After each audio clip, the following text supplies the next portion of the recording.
Braylon Edwards on a Monday in the city of Detroit. Ermanni and Edwards, the bottom line, the man, Braylon Edwards. We've got Tom Mazawey along as well. I missed you guys, man. I don't know what it is. I missed you guys all weekend, man.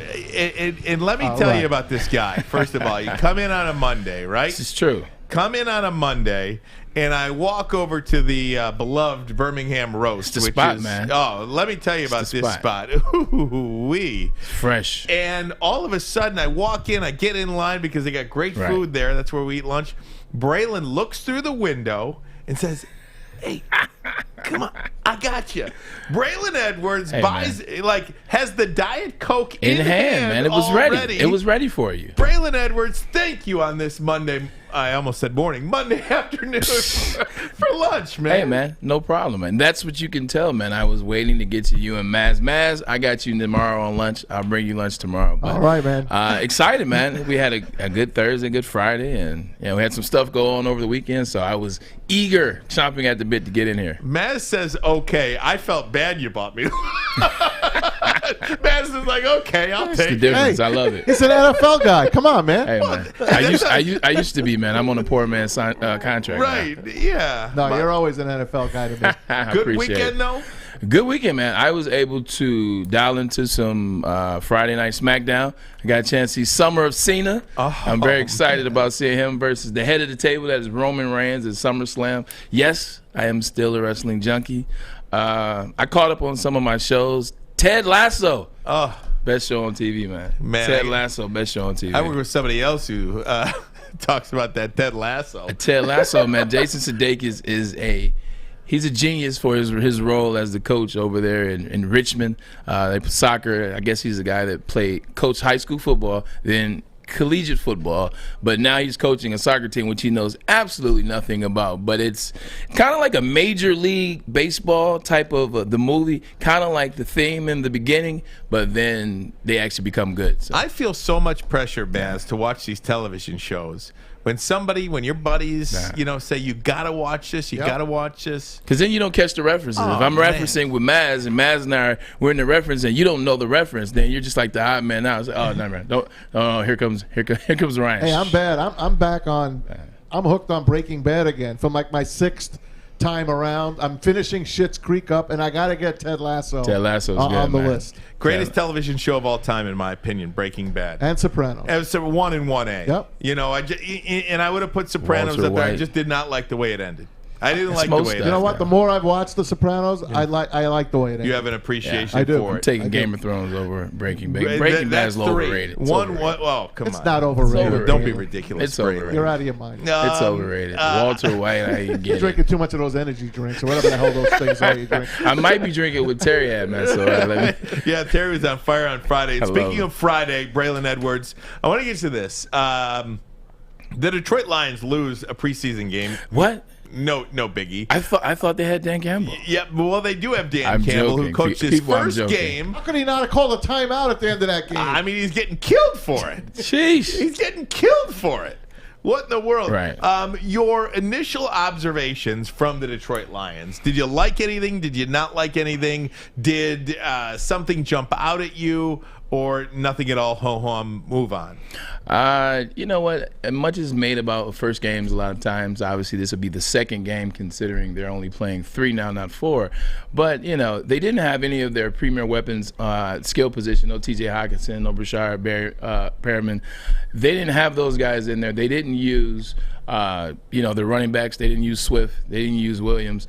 So you can't make much out of that in terms of them not moving the ball. So I didn't make too much of that. What I did make some of, Ryan and Maz, is we're no longer the Detroit Lions that had the offense to always cover for the defense. And I think that was kind of made clear even without having the weapons playing this past Friday. Like, I saw a Detroit Lions team where I'm like, oh wow, Stafford's not in there with the big gun that can throw a 50, 60, 70 yarder, in the clutch, or pass you out of a bad spot because you don't have a running game, or throw to the tight end over the middle, Pettigrew or Ebron over the years. Like, they don't have that anymore. It's going to be a dink and dunk type system, in which Jared Goff, he's not going to be the 400-yard passing quarterback. He's not going to be the knight in shining armor in the fourth quarter. He's going to have to really rely on the run game. So when I was watching the Big Uglies up front, they did well in the run game, but they struggled in the pass game, and that was another thing that gave me that implication. So I didn't make too much of it, but that is the one thing that I took, is the defense. They played a lot harder. You saw they're coming along. But, man, on offense, there's no more Matt Stafford. There's no more Calvin Johnson. There's no more fourth-quarter drives. They're going to have to run the ball and run the ball well. That's where I'm going to go with it, Braylon. And they did have over 100 yards rushing in the game, which is great. If you can get 100 yards rushing in any football game, your chances of winning that game go up significantly. However, I am going to and again, I don't want to make too big a point about this. It is the first preseason game. It is meaningless on many regards. Yeah. However, one slight issue that I will take from this game, and that is in the first two drives. Yeah. So you look at an entire football game, and I'm going to pinpoint the first two drives where the starters were out there. And I know they didn't have Hawkinson, and I know they didn't have Swift. However, those 5 offensive linemen played. You're talking about those are the starters. You're talking about 3 first-round draft picks. Yeah. A guy in Vitae who's making $45 million over 5 years. So your resources are there. You're spending money in the free agency, and Jonah Jackson's a 3rd-round pick. So all in all, you've got 3 first-rounders. You spent a ton of money on a right tackle, or right guard, and a 3rd-round pick as well. Yeah. These guys couldn't get a push, and this is one of those things where you're not scheming really in this game. This is man on man. Yeah. Can I beat you? Can I beat my man? 9 rushes in the first 2 drives of that game. 9. Okay. Yeah. They had 2 rushes of those 9 that were more than 2 yards. Yeah, they went 4 yards, 1 yard, -1, +1, +5, +2, +1, +2, no gain. I mean, you're trying to tell me that this is supposed to be without this offensive line, this is the strength, the absolute strength of the Detroit Lions is their offensive line, or at least that's what it should be. And in that first 2 drives, when you're not scheming, it's just mano and mano, pretty much. You're telling me 2 out of 9 carries you netted more than 2 yards? But that happens. I've been in preseason games where we've played with the starters, and it may happen like that. I'm talking about starting running backs where we may not get as many rushing yards as we would like over the course of the first 2 or 3 drives. What happens is you don't have your 2 starting running backs, you don't have your starting tight end, you don't have your starting outside skill guys. And I'm not saying that all these guys are Pro Bowlers and these guys are going to make a difference, that big a difference on the first game or something like that. But they do make a difference. When you're not scheming and where guys are kind of coming in just getting ready for the season and they're playing against the Detroit Lions, that's the Buffalo Bills, they know that they're not going to pass the ball. They don't even know who those receivers are out there in the game this past Friday. Man, just put everybody in the box. Put everybody in the box. And maybe my expectation of this offensive line is way off the charts to begin with. And again, I keep wanting to preface what I'm about to say, that this is the first series. Then you got to stick with that. Then. Yeah, I am. You can't say that and then say but. Everything after but is BS. I am measuring my expectations for this offensive line. I do expect them to be a lot better. And in fact, I expect this offensive line to be the best unit on this football team. That's not a far-fetched thought. That's not a far-fetched thought. Once they have some cohesion, I think that they got to start with the run game. The run game is, like we talked about Friday, and Maz, you can back me up on this. Offensive linemen like to run the ball. Offensive linemen think running the ball makes sense. They can get the best push. They know where they're going. They fly around. They like hitting people. They like to really see their work in action, and that's running the ball. When they especially know They have two good running backs, two good young running backs that can really do something in this NFL. I think that will be their big key is running the ball. They'll get comfortable running the ball. And from running the ball, you'll start to see Goff build something with TJ. You'll see Goff build something with Amon-Ra St. Brown, still one of the best names I've ever heard in my life. And he played as well as Breshad Perriman. He played well. So you'll see that start to happen with the big uglies up front once they believe in it and once they go to it. So, yes, I think the line could be the best position on the team. I totally agree with you guys. The O-line, matter of fact, I thought it was really good going into the draft. I was one of the guys, one of the few, I think, that did not want Penei Sewell. I did not want them to draft him. I wanted a wide receiver, to tell you the truth. We know it, they're weak at wide receiver. It's one of the worst wide receiving corps, and I don't mean to say these guys are bad players. Right. It's just It lacks production. It lacks production and veteran leadership. It's terrible, man. I can go back to the Bears of the 70s. That's how bad I think this wide receiver group is. I'm telling you guys, the offense is not going to be great. Is it? One of the things that's striking too that Terrell Williams wearing number 6, those single number wide receiver numbers. I mean, it kind of felt like you were watching a college game for a little bit. They're out there. I mean, I love it too. It's just it's something you don't see. I missed my window. Obviously, I didn't get a chance to wear number 1. I didn't get the chance to make $21 million a year like Kenny Galladay. You really hung up on that Galladay. And I miss social media, so I missed my window. That might have been good for you, though. No social media, because Braylon's not afraid to fire back now. No. Braylon's not afraid to have a good time either. So yeah, I think everything happens for a reason. I was in the right era. Hey, your Wayne State guy did pretty well. He did. That's some calls. Him out, man. 4 tackles, and he was very aggressive. When I watched the games, he was making the tackles. What you want to see out of a linebacker? You want to see the face mask right in the numbers. Right, the number placement of the guy he's tackling, as well as putting the arms around him and not just trying to get that pop. You see guys try to get that noise and that loudness, kind of like Cam Chancellor did, and it was boom. All that running to each other, like those guys start going backwards, and the offensive guys start to keep going, and you hurt your shoulders, you hurt your neck. Like, he was form tackling, very good, very disciplined. I'm telling you, I love seeing that too, because you got guys out there trying to make their dream come true. Yeah. You got guys out there, maybe they're not going to have an opportunity to stick with the Detroit Lions, but you've got guys putting good game film out there for other teams, and maybe you land a practice squad job somewhere. And you just look at how hard and you get a dream. You get a story. You get a dream. Like, just look at Joik. Just look what happened with Joik Bell when he comes to the team. He makes the team. He's from Wayne State. It's a great story. It's a great journey. He's from, Benton Harbor, so it's a great journey.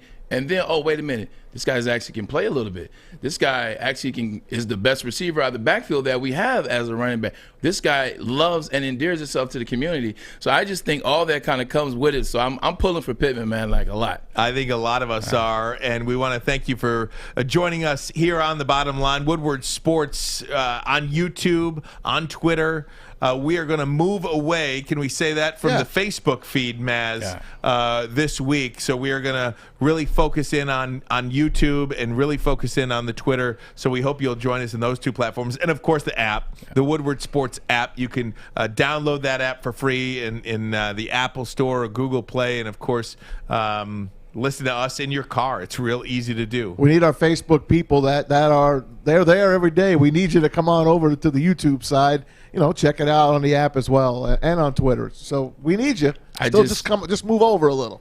In the time that you guys were just talking and explaining it, and you were telling the Facebook people to come over, I just logged into YouTube. Look at that. I just pulled it up, and I'm watching. It's a little delayed, obviously, but I'm watching. I can see you guys' comments. Super simple to use. YouTube. Woodward Sports, Bottom Line. It's live right now. Look at that. And this is just great stuff here. Going to take a quick break. When we come back, I want to talk about a couple of things that happened over the weekend in the NFL regarding the preseason. Some really interesting stuff. Also, at the top of the hour at 3 o'clock today, we're going to talk Michigan-Ohio State. I saw something today, Braylon. What? I saw something today that I got to bring up with you. Michigan-Ohio State talk coming up in about 45 minutes from now. In the meantime, we'll take a break, come right back. More NFL. We're talking here on The Bottom Line, Woodward Sports, Ermanni and Edwards.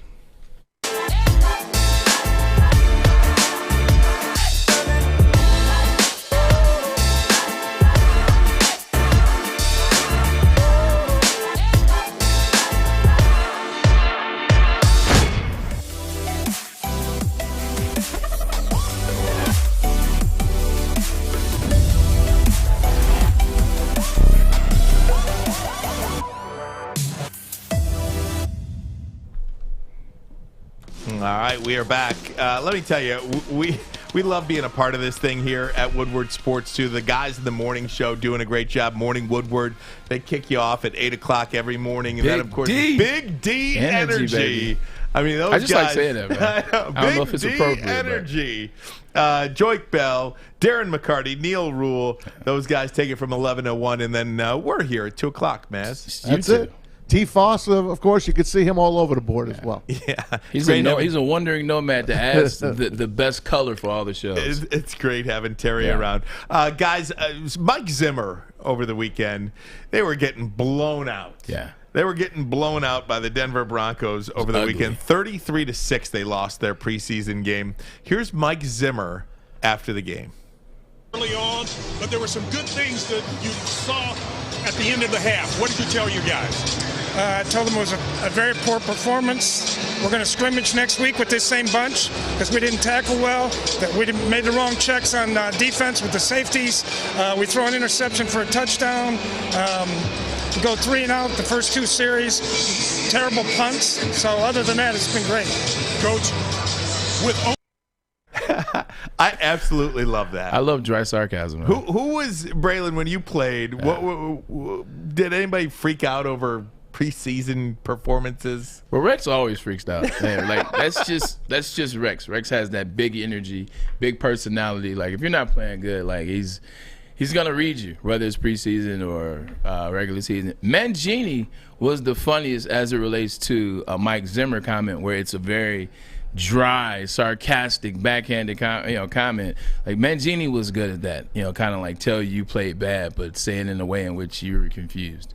Here's the closest I've ever come to something like that. Because Mike Zimmer's talking about we're gonna scrimmage. We're gonna scrimmage this week because I didn't like the way you played. I played a baseball team in the summer for the Detroit Hornets when I was 16 years old. Okay, all right? Detroit Hornets. Taking it back. We lost to the Grosse Pointe Pirates in the first game of a doubleheader one day, and the great Mike Lane, the late great Mike Lane says, "We got practice on Monday, and don't bother to bring your gloves." I mean, that was the greatest thing ever. I mean, we came and we ran and we ran and we ran. I mean, that was the best thing ever. Coach Lane, God rest his soul. Did it work? No. I mean, we were pretty darn good that group. That group, the Detroit Hornets, we were real good. That sounds like it's made up. I mean, we need proof. We don't believe you. No, when coaches are on one, like when coaches are determined, like it usually does not happen in that very moment. It's usually has been building up. They've been watching you not play like they want to. They've been watching you be undisciplined. They've been watching unphysical. They've been watching for a while, and finally it culminates in that moment. I remember us getting ready for a bowl game. This would have been my sophomore year at Michigan. With Lloyd Carr, the infamous man. We were getting ready to play Rex Grossman in Florida, okay? And bowl practices are long. They're 2.5 hours, whatever. And you're not trying to do that 2.5 hour practice man, chill out. So there are 26 periods. Like a period is how we, know where we're at in practice. Like period 17, special teams. Period this is individual. We got to period 21 out of 26, and it just wasn't going the way he wanted. Ryan, do you know he made us start all the way over? And we thought it was BS because he had never done it. At least in my tenure, he had never done it before. So we're like, all right, well, he's joking, or maybe we'll just do a couple of periods. Maybe that period we'll do over. We did all 21 periods over and the last 5. They didn't have any rules violations. I don't know if I'm snitching right now. I don't want to get Lloyd in trouble. They didn't have any rules violations back then? No, the coaches were the rule back then. Hey, on the other end of the spectrum, so the Baltimore Ravens beat the Saints over the weekend. They have now won 18 straight preseason games. That means something. I don't even know how to quantify that. I do. If you look at the Baltimore Ravens, how they play football, and if you since the time that John Harbaugh has been there, they've always been in the playoffs. They never get blown out. They never really beat themselves. Like, they're always in a ball game. They tend to draft the right people. They tend to have physical defenses. They tend to have smart players. They tend to have really good leaders, offense and defense. It's just matriculated down. That's attributed to how you coach. That's attributed to how you draft. That's attributed to what you let go by, what you don't let go by. They're a well-run organization from the ball club, from the player standpoint. That's why they're 18-0. I mean, a lot of that is luck too, but I think they're well coached. Do you think he can call his brother? Hey, I'm staying out of that one. I'm staying out of that one. No, I'm staying out of it. I'm staying out of Ann Arbor today. I'm staying out of Ann Arbor today. On the other hand, I'm staying out of Ann Arbor I had today. to do it. I had to do it. On the other hand, your Cleveland Browns, that really is the old Cleveland Browns, those Baltimore Ravens. To really stick it to you. This is Art Modell with the cell. Yeah, man, that is that, and that's why that would be always interesting. Whose Super Bowl ring is that really? I think you bring up a great point, though, because when you put a value on winning, Braylon, it's a mindset. Yeah. Everything you do that week, and look, people here in Detroit will say, you know what? The Lions were 4-0 in the preseason and then went out in the regular season and finished the year 0-16. And yes, that was fool's gold. Like, that wasn't the rule. That was the exception. You know, I do think when you put a value on winning, though, everything that you do reflects that. And also, when you go out and win games, everything you go out and win the meeting on Monday. I know that sounds maybe silly, but win the day. You win the it's day. Like Notre Dame, man. They're saying is win, a lot of places they're saying is win the day. Notre Dame kind of play like a champ today. Like that goes down. Like when your star players are focused and they're dialed in and they're always paying attention to detail, they're practicing hard at every practice when they get chances. That starts to matriculate down to the second team, and then the second team it starts to come down to the third team. And then when you're bringing in rookies and you're bringing in free agents and you're bringing in guys to the practice squad, like they see a mantle of success. It's like, well, if Lamar Jackson isn't doing this, and before Lamar it was Joe Flacco at some point, and if Ray Lewis is doing this, and then the next guy is doing this, and Terrell Suggs, and it just keeps going down the list. Who am I as a rookie to come in here with the big head and these guys are doing it? Who am I to, as a free agent, to say, I don't feel like going to that meeting, or I'm not going to pay attention. I'm going to take a nap while the coach, the special teams coach, this is how you're going to make that team. Other guys are paying attention. They're taking notes. You should be taking those too. And I think that's the culture that they have. And even when you go into the weight room, Braylon, I mean, when you lift weights, you get that extra rep. And I just think that is what we talk about when we talk about a culture. Yeah. When you talk about a culture of winning. A good culture of winning, because that could go the other way. It can. That we've seen, that you've seen in Cleveland, here in Detroit. Yeah, I played. So my brother-in-law, Marcus Pollard, who played tight end. I've never brought that up before. That's a nugget. So Marcus Pollard played tight end for the Lions in 2005 when I was drafted in 6. He told me horror stories about that culture. For the Colts, though, too, right? Exactly. So he was coming from winning culture. He was from Peyton, and he was from Hasselbeck. He played out there with Hasselbeck in Seattle, and then he comes to Detroit. So he was able to see two sides of the culture. He used to tell me horror stories of what was going on in Detroit, and I just couldn't believe it. And I was in Cleveland at the time, and I still couldn't believe it. One of our favorite segments of the show is something we like to call Man Chill Out. You got to explain it this time. Okay, so I'll explain when we get there. So 15 minutes from now, we're going to do a segment we call Man Chill Out. Hey, Steelers just put something out. Corey Woods has sent it to me. You will be required to be wearing a mask if you go to the Steelers-Lions preseason game coming up this weekend. Outside. It's an outdoor stadium. Yep, on the concourse and in the stadium. The vendors, all the people that are selling stuff, they'll be masked up. So that's how it's going right now at Heinz Field. Well, speaking of Man Chill Out, we'll do that in 15 minutes from now. I'll explain it then. But coming up next, we saw this on Twitter. It was a Woodward Sports tweet.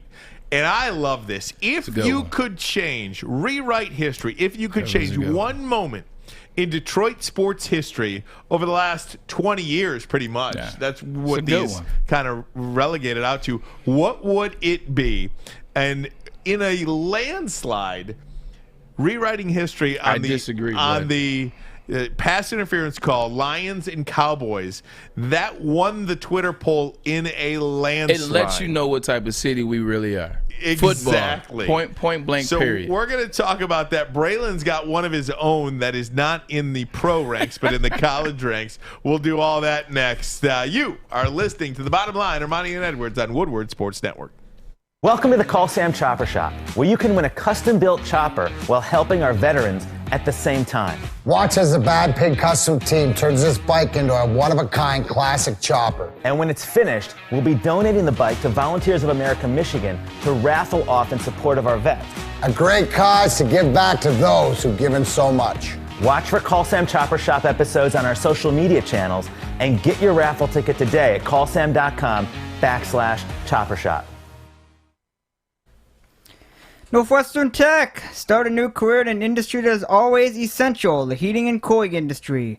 Learn more today by visiting northwesterntech.edu.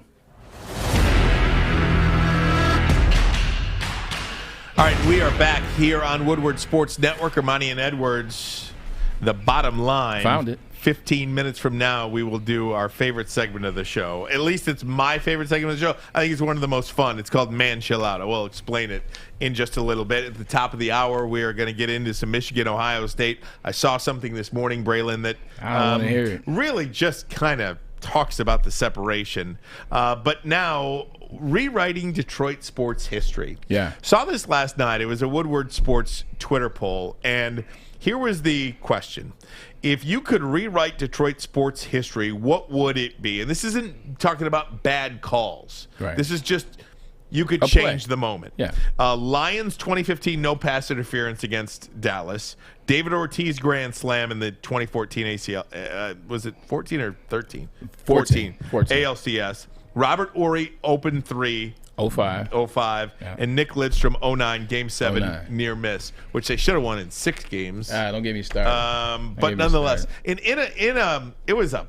This one's not even. It's not hard. They got it wrong. This is a football city because any one of those 3 outside of the Lions pass interference, that adds a championship to the city of Detroit. They got this wrong. And do you want to go first, Maz, or do you want me to explode into it? You want to go first? I'll go first. Go ahead. You get into it because I bought some stuff. I know you did. You're loaded. Listen, I know the other 3 were championships, and I still picked that Lions game because it still sticks in my craw. I feel they were robbed that game. Yeah. I feel things could have been different. I know they were a wild card team. I heard Adam this morning going off. Adam was great. Jeff kind of slowed him down a little bit. But I remember that game, and I was doing a post-game show with Herman Moore, and I went on the air, and I said that was a robbery. That was a fix. I called it a fix. Fix was in. There's no question. Well, that's when the Dean Blandino got off of Jerry Jones bus. Limo or bus. I got completely. So I got his hand I had guys like, what do you mean fix? Are you actually saying that was a fixed game? I'm like, yeah, I thought that was a fixed game. Right. But as much as those other things killed me, I wanted that win for the Lions. That's how stupid I feel. Felt like they earned it. That's a good thing. At the end of the day, the way you said it, it's your opinion. It's how it made you feel. And you feel like they got right, which they did. We all know the fix was in. Like that doesn't happen in sport from time to time. Just go ask the NBA. But this is what I had written down for this particular matter. With the Detroit Lions, they've only won 4 divisional titles in the last 65 years. So that didn't affect what they were going to do. Before that, I just put down some of their records. 2012, 4-12, 13, 7-9. That particular year, 11-5. The next year, 7-9. 2018, 6-10. 2019, 13 or 3, 12-1. The Detroit Lions are going to be the Detroit Lions, whether they won that game or not. And if they did win that game, which they deservingly should have, they still lose next round. And that's so it's over. With the Pistons, they won the year before. They still won a couple good games, good series the years after that. The Red Wings did the same thing. They won the title the year before that, and they still had a couple good seasons left after that. The David Ortiz home run took the soul out of the Detroit Tigers. It took the soul. If you just look at what the Tigers were doing up to that, 4 division wins in a row. Leading up to 06, they were in the World Series. 4 in a row. Like, they were right there. They were nipping at the bud. They were right there.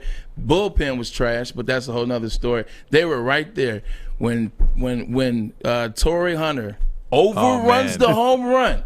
Like, things happen. I've dropped passes. I've done Benoit. When he overruns the home run and he falls over the wall, you just see the life sucked out of Detroit Tigers baseball, and it has not recovered since. Since that, the very next year, they end up finishing 20 back. The year after that, they were 8 back. The year after that, they were 38 back. The year after that, 27 back. And the year after that, 53 back.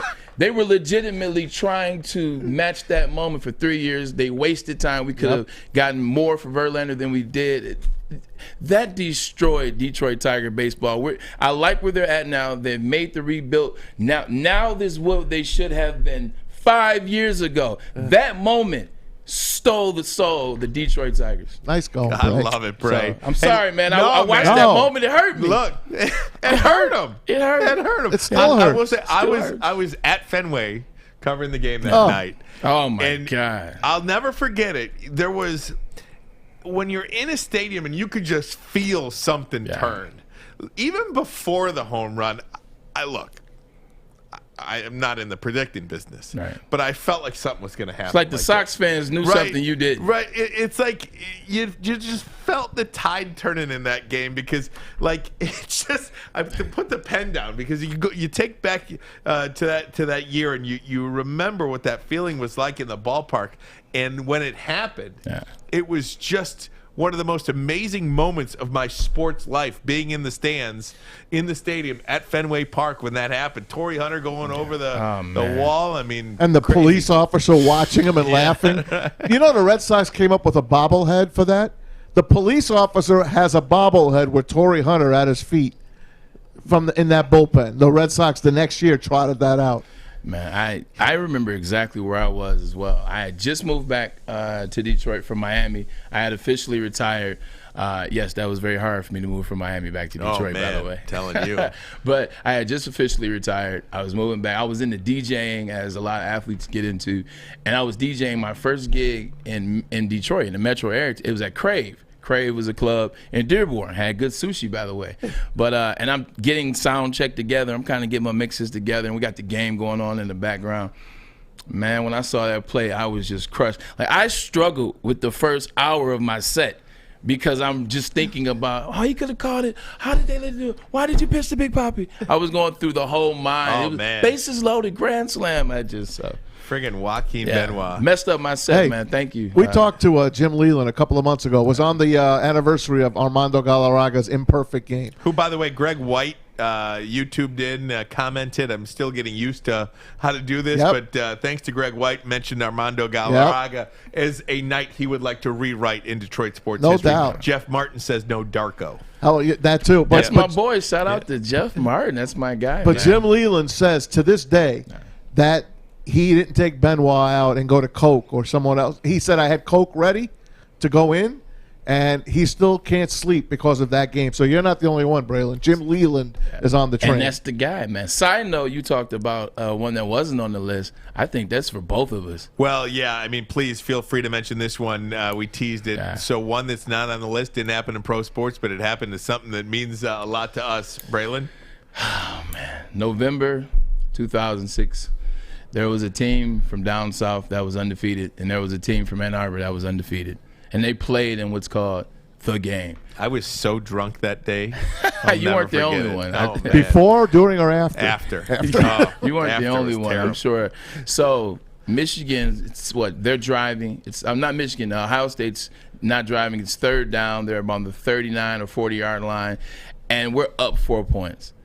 And we stopped Troy Smith. He has nowhere to throw the ball. The secondary, they covered tremendously on that play. They got great rush. They pushed him out of the pocket, pushed him to where they wanted him to get to. He had nowhere to go with the ball. If they stop him right there, then they have to punt. We drive the ball down for as long as we run the clock out, and then we punt the ball back to him. And they have to go the distance to score. Some guy on our team, I won't say any names, gets an unnecessary pass interference. These things happen. And in that moment, we give them a first down, they end up scoring, and we score, and it's too late. Like that play, that Michigan hasn't recovered. And again, we're not talking about if it was a good call or a bad call. Just it was a good call. Is something we'd like to rewrite. I've got Sterling Sharp on the brain as well. I mean, I was at that game. I was too. Yeah. My brother-in-law and I, we had bleacher seat tickets, but we wound up second. We ran up on the 50-yard line in the second half, and we watched him come wide open. I mean, everyone saw it but the Lions' defense, obviously, and Sterling Sharp breaks our hearts. We beat them the week before. We trounced the Packers the week before. They come back into the Silverdome and beat the Lions in Wayne Fonts. Who knows what could have happened then as well. There's so much with the Lions, but how about that one sticking out? That was disgusting. Yeah, I'll never forget that one. Things happen to the Lions. A lot of times it's not even their fault. Like it just happens. Like I don't believe in curses, but that's about as close to a curse as it can be. Just look at the Atlanta Falcons game a couple of years back where they get the call called against them, and it's like no one, even the referees didn't know that was a rule. I forget what was at the end of the game, 2017. Yep. Things just happen to the Lions, man. The Calvin Johnson rule for crying out loud. The touchdown in Chicago. Yeah.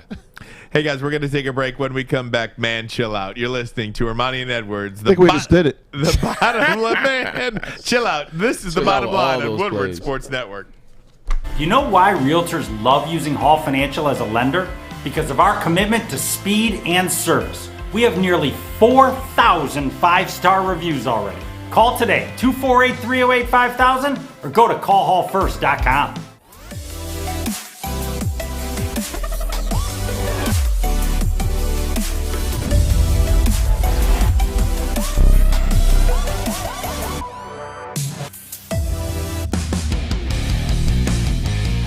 All right, so we are back. It is time now for the segment we like to call Man Chill Out. And the premise behind this is that, you know, it could mean just about anything. If there's somebody that has a terrible take, if there's somebody that is so ice cold in his veins, has an enormous game, the phrase "man chill out," Draymond Green shooting from Steph Curry range, right? Man chill out. I mean, it can mean so many different things. Braylon Edwards can catch 3 touchdown passes against Michigan State and win the game, and you could be like, "Whew, man, chill out."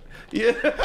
This guy right here, I love this guy. Man. I mean, it could be Tom Mazawey walking into the room with the most greatest rundown of all time. Yeah. Be like, "Ooh, Maz, chill out." Your take on the Lions being one player away last week? It could be the Lions being the Lions' year for the Super Bowl. This is our year for the Lions. That's Super Bowl. That's a walkout. And you said that, I will walk out. Braylon's gone.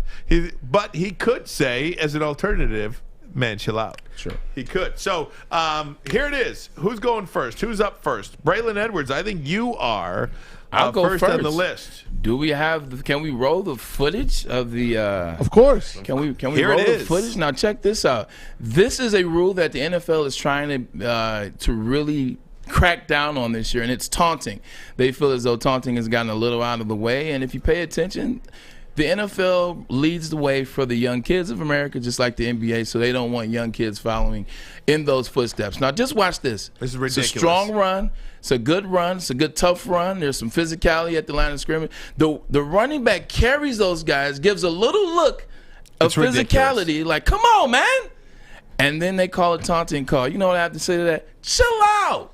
Are you serious? That is, and if you're watching us on YouTube right now, you're getting a look at it. That is the dumbest penalty I've ever seen in the National Football League. Seriously, if this is something that you are going to try to do this year, if you're the NFL and you're trying to clean that up, I don't even understand about, crazy taunting. I'm talking about that. This play right here is a guy that just pile drive. He got a great run. Guys out there. He's into it. He has emotion. That's called the proper emotion that you want to show. Get your players, get your stadium jacked up. Like I was talking to some current players.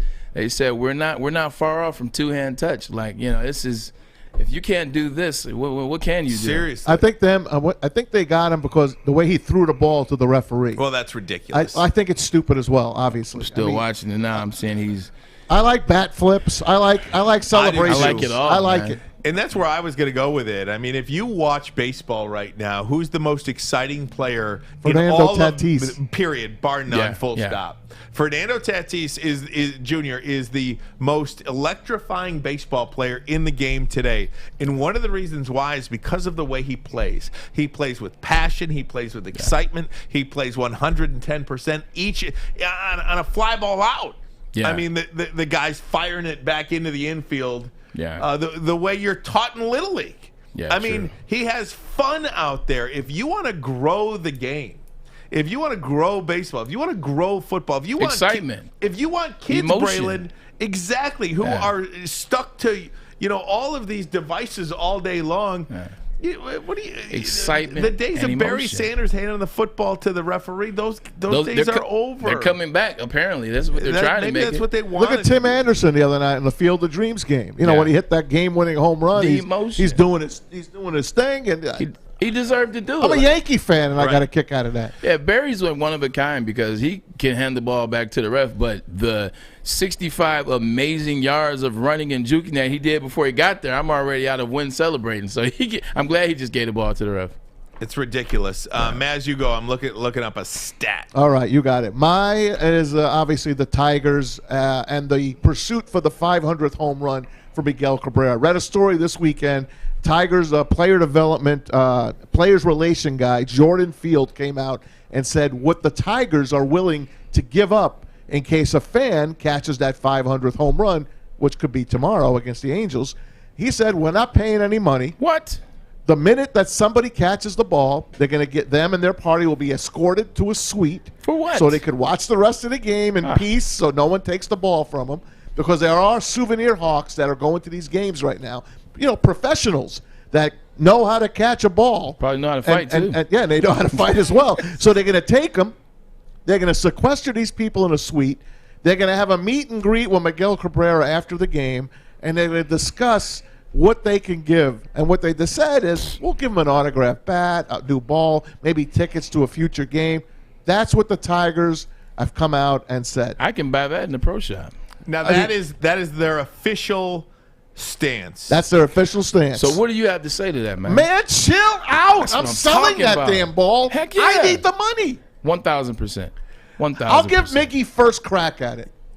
I'm with Maz on it. And I think that's your right. I mean, as the player, or excuse me, as the person who gets the ball, that's your right. I mean, at least if I'm a season ticket holder, Ryan, I know where you're going with this, so I'm not going to steal your thunder. At least if I'm a season ticket holder, and I've supported this team for I don't know how many years, maybe this is my first, but still I was able to get the money, muster up the money, fork over the cash in a COVID year, mind you, to pay for season tickets, to come to support you. At least give me my money back for my season ticket. No, more than that. Well, I was saying at the bare minimum, at least give me my money back for my season. That's a gesture of goodwill. And we also don't know if this is Miggy saying this and this is just Jordan. Here's one of the aspects. This is how I look at it. Professional athletes, and no offense, Braylon, professional athletes make their money from the fans. If the fans have an opportunity to make a little money off the player, let him do it. Now, I shouldn't have said no offense. Yeah, I don't that's know what how I'm you saying. feel about it. Yeah. You agree with me? Yeah, I am agreeing with you. If there's a fan who finally has an opportunity to make a little bit of money off the player, because the players make all of the money off the fans, let the guy do it. And I'm not saying the Tigers aren't telling the fan to go do whatever he wants to do for the baseball, but at least give me a break. What's the baseball going to be worth? A couple grand? 10 grand? What's 10 grand to Miguel Cabrera? Oh, it's way more than that. You think so? 100 grand. He's one of 7 players that are going to hit 500 home runs and garner 3,000 hits. He'd be the 6th, I think, no? Maybe it's the 6th. Yeah. A handful of players. Nonetheless, 100 grand. How much was his contract worth? Just refresh my memory. His biggest one was $204 million? What is it? 204, then he had a 197. So if he gives me $100,000, He's 31 this year. Does that really hurt him? How much has he paid out to his girlfriends and stuff? I'm sorry, I didn't mean to say that. I mean, really, no. How is $100,000 going to be too much? 100%. I don't think so. Yeah, it's 100%. And if Miggy doesn't want it at that price, if Miggy doesn't want it to pay it all, then that's when you start talking to the hawkers, the guys that are professional memorabilia collectors, and they do the auctions and the shows. Then they have the right to do whatever they want with it. I just think that maybe here's another thing. Here's a flip side. Here's devil's advocate. Are they saying that so that there's not a fight over this ball? Because if they were to say something, which I don't know why they would, hey, whoever gets the ball, we'll come get you, and then we'll talk negotiations. Like if they were to say it like that, if I'm next to a guy that catches the ball, well, I'm 6'4", 230. Hey, I think I might put that right in my pocket. That's a great point. Yeah. All right, so for me, and this just recently came out, I wanted to make sure we were factually correct on this. Maz, you mentioned it. So the Pittsburgh Steelers and Heinz Field management And this is not the city of Pittsburgh, where it was the city of New Orleans. Okay. So the Pittsburgh Steelers and Heinz Field management requiring fans to bring masks for their upcoming game against the Detroit Lions on Saturday. Regardless of vaccination status, all guests, staff, and vendors at Heinz Field will be required to wear a mask while visiting any of the indoor areas at Heinz Field. So that's a little bit different than sitting outside wearing a mask. I do want to make that correction. Yes, in New Orleans, obviously, you can't go to a game unless you have a vaccination card or you've been tested for COVID 72 hours prior to the game. And so I think that's an important thing to correct. Now, speaking of the NFL, Ron Rivera, he battled cancer. He did. He's successfully immunocompromised. He is the head coach of the Washington football team. He had some very difficult language that I will not repeat. But he did not hold back in an interview with Albert Breer about the COVID-19 vaccine. You got some, quite frankly, bleep holes that are putting a bunch of misinformation out there, leading people to die. Talked about a certain network who says you're going to grow a third nipple if you get the vaccine. Ron Rivera, man, chill out. And with all due respect, I say that, man, chill out, because if you're gonna claim that the misinformation and talking about networks and stuff like that, don't just say it. Show me. Show me what the network said, where people are going to grow a third nipple from the vaccine. See, I think this is everything that's wrong with where we are as a country right now, and with the discourse. Talk to him, Ryan. Is you just got people saying, oh, it's misinformation. Oh, this network's saying you're going to grow a third nipple. Or this network's saying you could have fertility issues. Or this network says you're going to grow I knew it. I knew it. That is the problem with where we are today. If you're going to make these statements, show me the clip of somebody on any network saying that you're going to grow a third nipple. I agree. You can't just say misinformation. Define misinformation for me. Tell me what is factually wrong. And again, I feel like it's worth repeating. I am for the vaccine. I am vaccinated.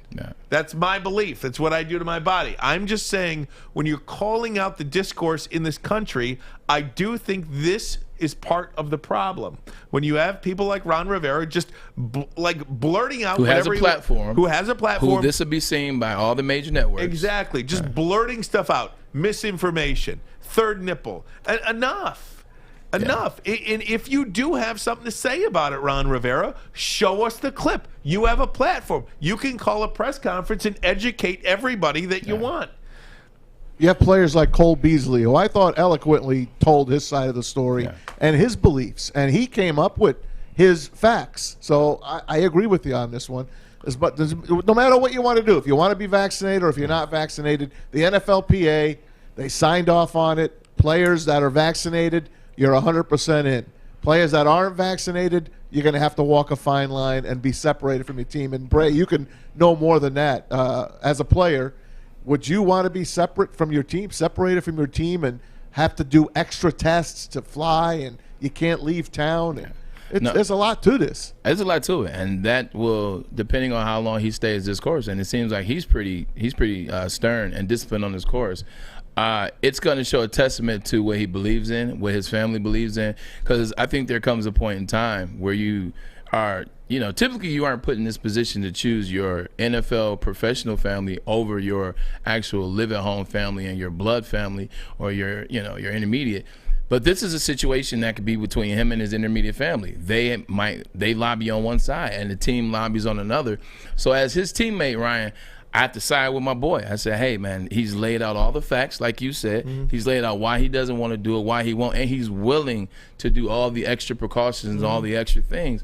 Hey, man, that man has to take care of his family. Like, I love my teammates, but your family is your wife, your kids, your mother. Like, that's your family first. And so I'm on Cole Beasley's side. But, like Matt said, he laid it out for us very eloquently so that we it's just not mishigash. So I say to Ron Rivera. Again. Get it right. Get it right. Get it right. Get it right. Man, chill out. There we go. Hey, we've got our first chill out phone call coming in. Stop. Oh, we have our first caller. We do? On the bottom line. Do we even have a number? We Did do. I even give a number? You haven't, but they know it because it's up on the screen. Oh, like where's it? 313-552-6322. Look at that. Check us out. I've never given the phone number out. I gotta you write go. that down. Look at that. It's on the rundown. If you guys would just look at the Oh rundown. yeah, here I it do is look right at the there. rundown. Okay, what studio are we in? What studio We're are in the we in? MyBookie studios. Well, there you go. I It's didn't know all there for you. Anyway, Zach's on the horn. Hey Zach, how you doing? Welcome in. You are our first caller. How about Ever. that, Hey, Zach? Well, I feel delighted. Thank you, guys. How you doing on a Monday? Doing We're fantastic. doing good now that we got a caller. Sheesh, this is amazing. So for man, chill out. Can we please chill out regarding the rookie quarterback? Like watching this weekend, Justin Fields and Trevor Lawrence and Trey Lance and Zach Wilson, and everybody's all excited, and this is going to be the guy. This is going to be the guy. It's one game. Yeah. It's one game. But then Justin Fields goes out and he makes some comments saying, the NFL, this is pretty easy, and I wouldn't be doing that. You're putting your whole foot in your mouth if you're starting to say that. So to all the people that look at those, man, chill out. There you go. Okay, Zach. I was going to call for it, Zach. Yes, Zach. thanks. I appreciate that. We appreciate that. We appreciate Tell your your call, friends Zach. about us. Tell them how to listen to us as well. Zach, thanks so much, man. Chill out. And it is funny I because love it. Justin Fields said the game wasn't too fast for me. Shoot. It was real slow. We'll see. All But sounds Aaron good. Donald chasing him around. Right. I don't want to get super Yeah. crazy on the vaccine and stuff like that. I just look, Ron Rivera to me, like, love you and support you, but my goodness, help be a healer and not He had a moment. You called him squealer. on it. Hey, he was pissed, and they caught him. They caught him when he was hot. Yeah. Right. Yeah. So there you go. All right. Going to take a break. Come right back. More of Ermanni and Edwards, the bottom line on Woodward Sports Network. I'm looking to bring on another HVAC tech right now. We are recruiting 5 to 10 techs a month. We're looking to grow and expand. Every new tech we hire is from Northwestern Tech. The hands-on training is fantastic. They're always my first call. We love hiring Northwestern Tech grads. They come out trained and ready to work. Our program is only 10.5 months, and our next classes are starting soon. So why wait? I'm looking to hire Hire a graduate of Northwestern Tech. Northwestern Tech. Northwestern Tech. Northwestern Tech. Hey guys, it's Maz for Legacy Partners Insurance. Nobody likes to shop for insurance. That's why you go with a local insurance agent that knows the local insurance market. That's Legacy Partners. They've been around for over 100 years, so they know what they're doing. Not only that, they do it for you. They're independent. They get lots of quotes for you. They make the carriers compete for your business. They shop between 7 and 10 carriers for your home and your auto, 50 carriers for your commercial accounts. They know what they're doing. If you haven't checked it out in a year, your insurance has gone up. I'll guarantee you that. Give them a call. Let them do it. It's for free. David and the rest of the gang at Legacy will take great care of you. 586-209-4106. Better yet, go to our landing page, legacypartnersins.com/Woodward Sports. You fill out your name and how you want them to get in touch with you. Team Maz will get in touch with you, ask you a couple of questions. They will do the work for you. You could be saving hundreds a month, thousands a year. Legacy Partners Insurance. Tell them Woodward Sports sent you. I think I'm gonna start this one off, man. I hope kind of so. like coming in first, man. It's Look kind of at like you. the pressure. Like I'm like man. the seasoned vet now, man. Welcome back to the bottom line with Ermanni and Edwards, man. We're just enjoying our Monday. See, I got it going already. And you got that smile, too, It's kind of baby. smooth. You got that Shoot, smile, man. too. You had to switch seats, man. You know Hey, what I'm saying? man. That's the seat over there now. No, you know what I want to talk about a little bit, man? That's why I grabbed the microphone and grabbed the lead out of commercial, Very man. passionate about this, I see. Let's talk about some Tebow stuff, man. I think here we should for talk it. about Tebow. I'm here for it. Tim Tebow had a chance to play in his first preseason game. I love Tim Tebow. Hey, we talked about this on our very first show. He's a great guy. He's the All-American Jim. He's an All-American great guy. I just don't know if the tight end position is for him. A lot has been made about Tim Tebow playing tight end in the NFL after 8 years of absence. Man, what I saw when we rolled this footage, it could have been part of our last segment. Oh man, That's all I'm let's gonna take a say. look. Let's take a look at it. Go ahead and roll some of this footage. So you got the guy right here, Tebow. So He can't even get through it, man. I'm He laughing. can't even get through it. He's laughing so hard. All right, rewind it back. I'm going to tell you what's supposed to happen. What Tebow does on a play like this is he shifts, he goes in motion, he goes under the quarterback, and he hides there. So he's supposed to come back off the end and clip the D end. You see him right now. He comes underneath.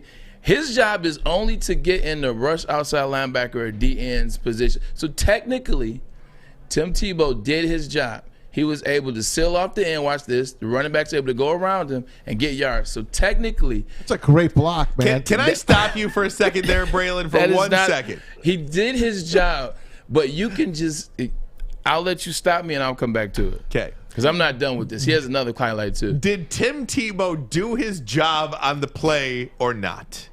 Yes. In the definition of doing his job, he did his job. So technically, there's a lot of technicals if you want to get technical. Hey, he got in the way. He got in the way. Yes, but here's the thing. It was more like a screen. Here's the thing. Tim Tebow is going to play. He plays a position where he's going to be asked to do that a lot throughout the course of the year. If he was able to become a number 2 or number 3 tight end, he'll be asked to do that a lot. And what I saw out of that position is that particular play, I saw an individual that has never played tight end before, that is not used to delivering the blow. There's one thing when you're playing quarterback and you're running downhill on a linebacker and you run him over because you have gained speed, you catch a linebacker off guard.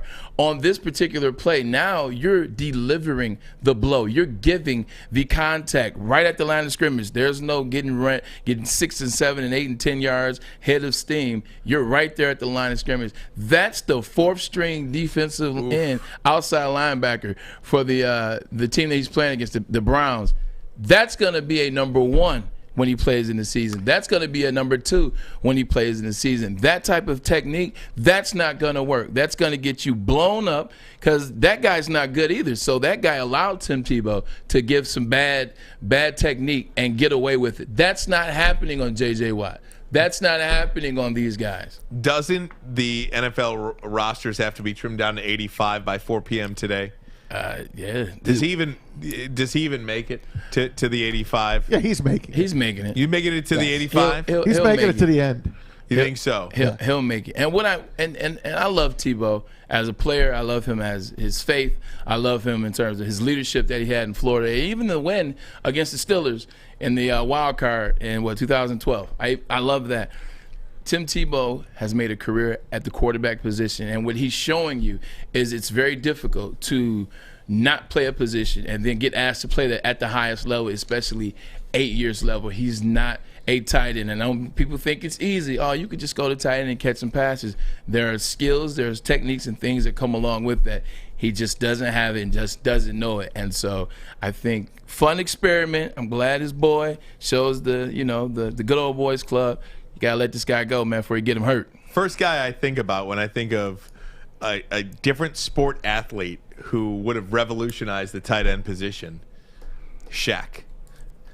Shaquille O'Neal would have been the greatest tight end of all time. He's too tall, though. Like, I know that sounds crazy. He's too tall because, first of all, the quarterback has to get the ball up that high, which means the quarterback has to change his trajectory of throwing the ball and makes him his legs an easy target because they just kind of made it where you can't go at defenseless players' legs.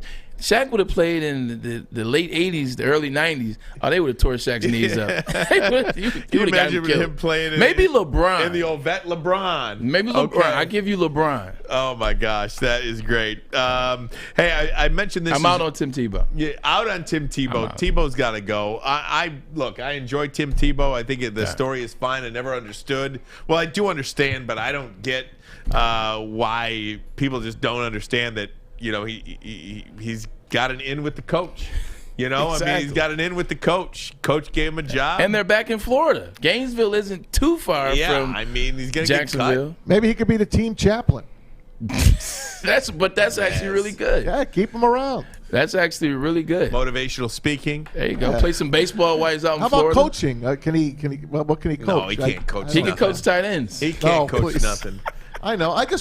I love a guy like that on my team. How about I would love a guy like that. Sometimes when guys don't want to, like a good it's two spots good for players that don't want to necessarily be coaches, but they want to be around the ball club. You can have them in player development. Like that's what my brother-in-law Marcus Pollard does for the Jacksonville Jaguars, mind you. Let's get him on. Let's get him on. Say less. His son Michael Pollard, my nephew, is going to Michigan, so we'll talk about that sometime in the coming days, coming episodes. But you can work in the front office too. Like you can get positions with the in the community and things like that. So there's places for Tebow. It's just not in pads. Hey, I got some great stories Community coming relations. up. That Cade Cunningham, we all love him here in Detroit. He's all about the Pistons. And Jalen Green, who went to the Rockets at number 2. Jalen Green was really pumped, wanted to be that number 1 pick, wanted to live in Detroit. There's some stuff that's coming out now that I'm just getting on my feed that you're going to want to hear about what this kid is saying about the city now. All right, we'll do that. And Michigan, Ohio State. I saw something this morning that gives me a little bit of hope when it comes to the game this year. We'll do that all next. This, man. I'm interested to see what you're talking about. We'll do that all next. Ermanni and Edwards with Maz. It's the bottom line. Chill out. Here on Woodward Sports Network. Tony is a third-generation logger that has a simple, practical approach to life and work. That's why his Coast DX342 knife is perfect for him. The stainless steel blade is rust-resistant and made for all-weather use. And the double roll-lock safety ensures that it will never inadvertently close when he doesn't want it to. That's why Coast is trusted tough.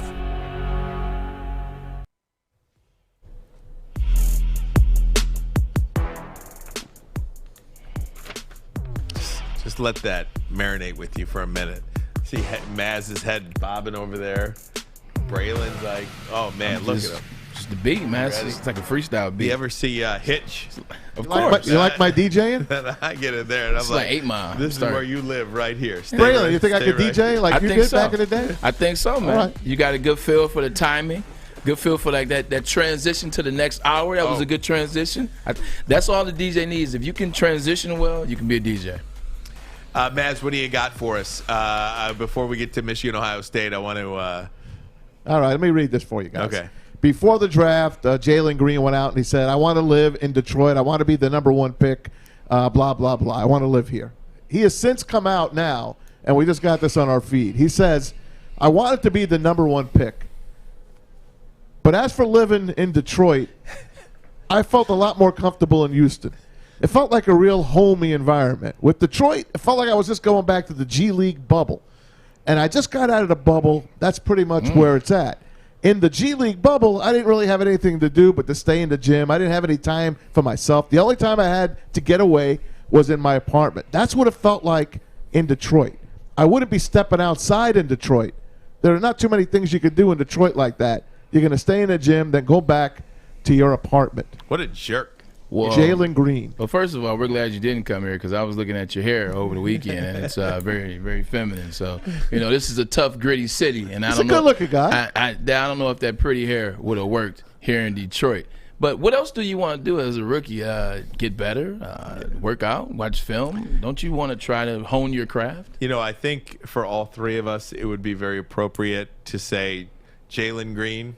Man, chill out. Yeah, we know what that was, man. That Joker wanted to be number 1. He did. He just wanted to say anything he could to be number 1. And when it didn't happen, let me tell you what I really think about you. We got the right guy, man. Exactly. Yes, we did. Guys, I want to talk Michigan, Ohio State because I saw something this morning on ESPN that just talked about Ohio State's dominance in the conference. They've been playing Big Ten football for over 100 years. Ohio State just won their 4th consecutive Big Ten championship. That's the first time that anything like that has ever happened. You're dropping a lot of support for Ohio State right now. I'm trying to figure out where you're going with this. The great Sean Baligian. I'm grilling you right now. The great Sean Baligian once said and still says to this day, and I think it's very appropriate, facts are mean.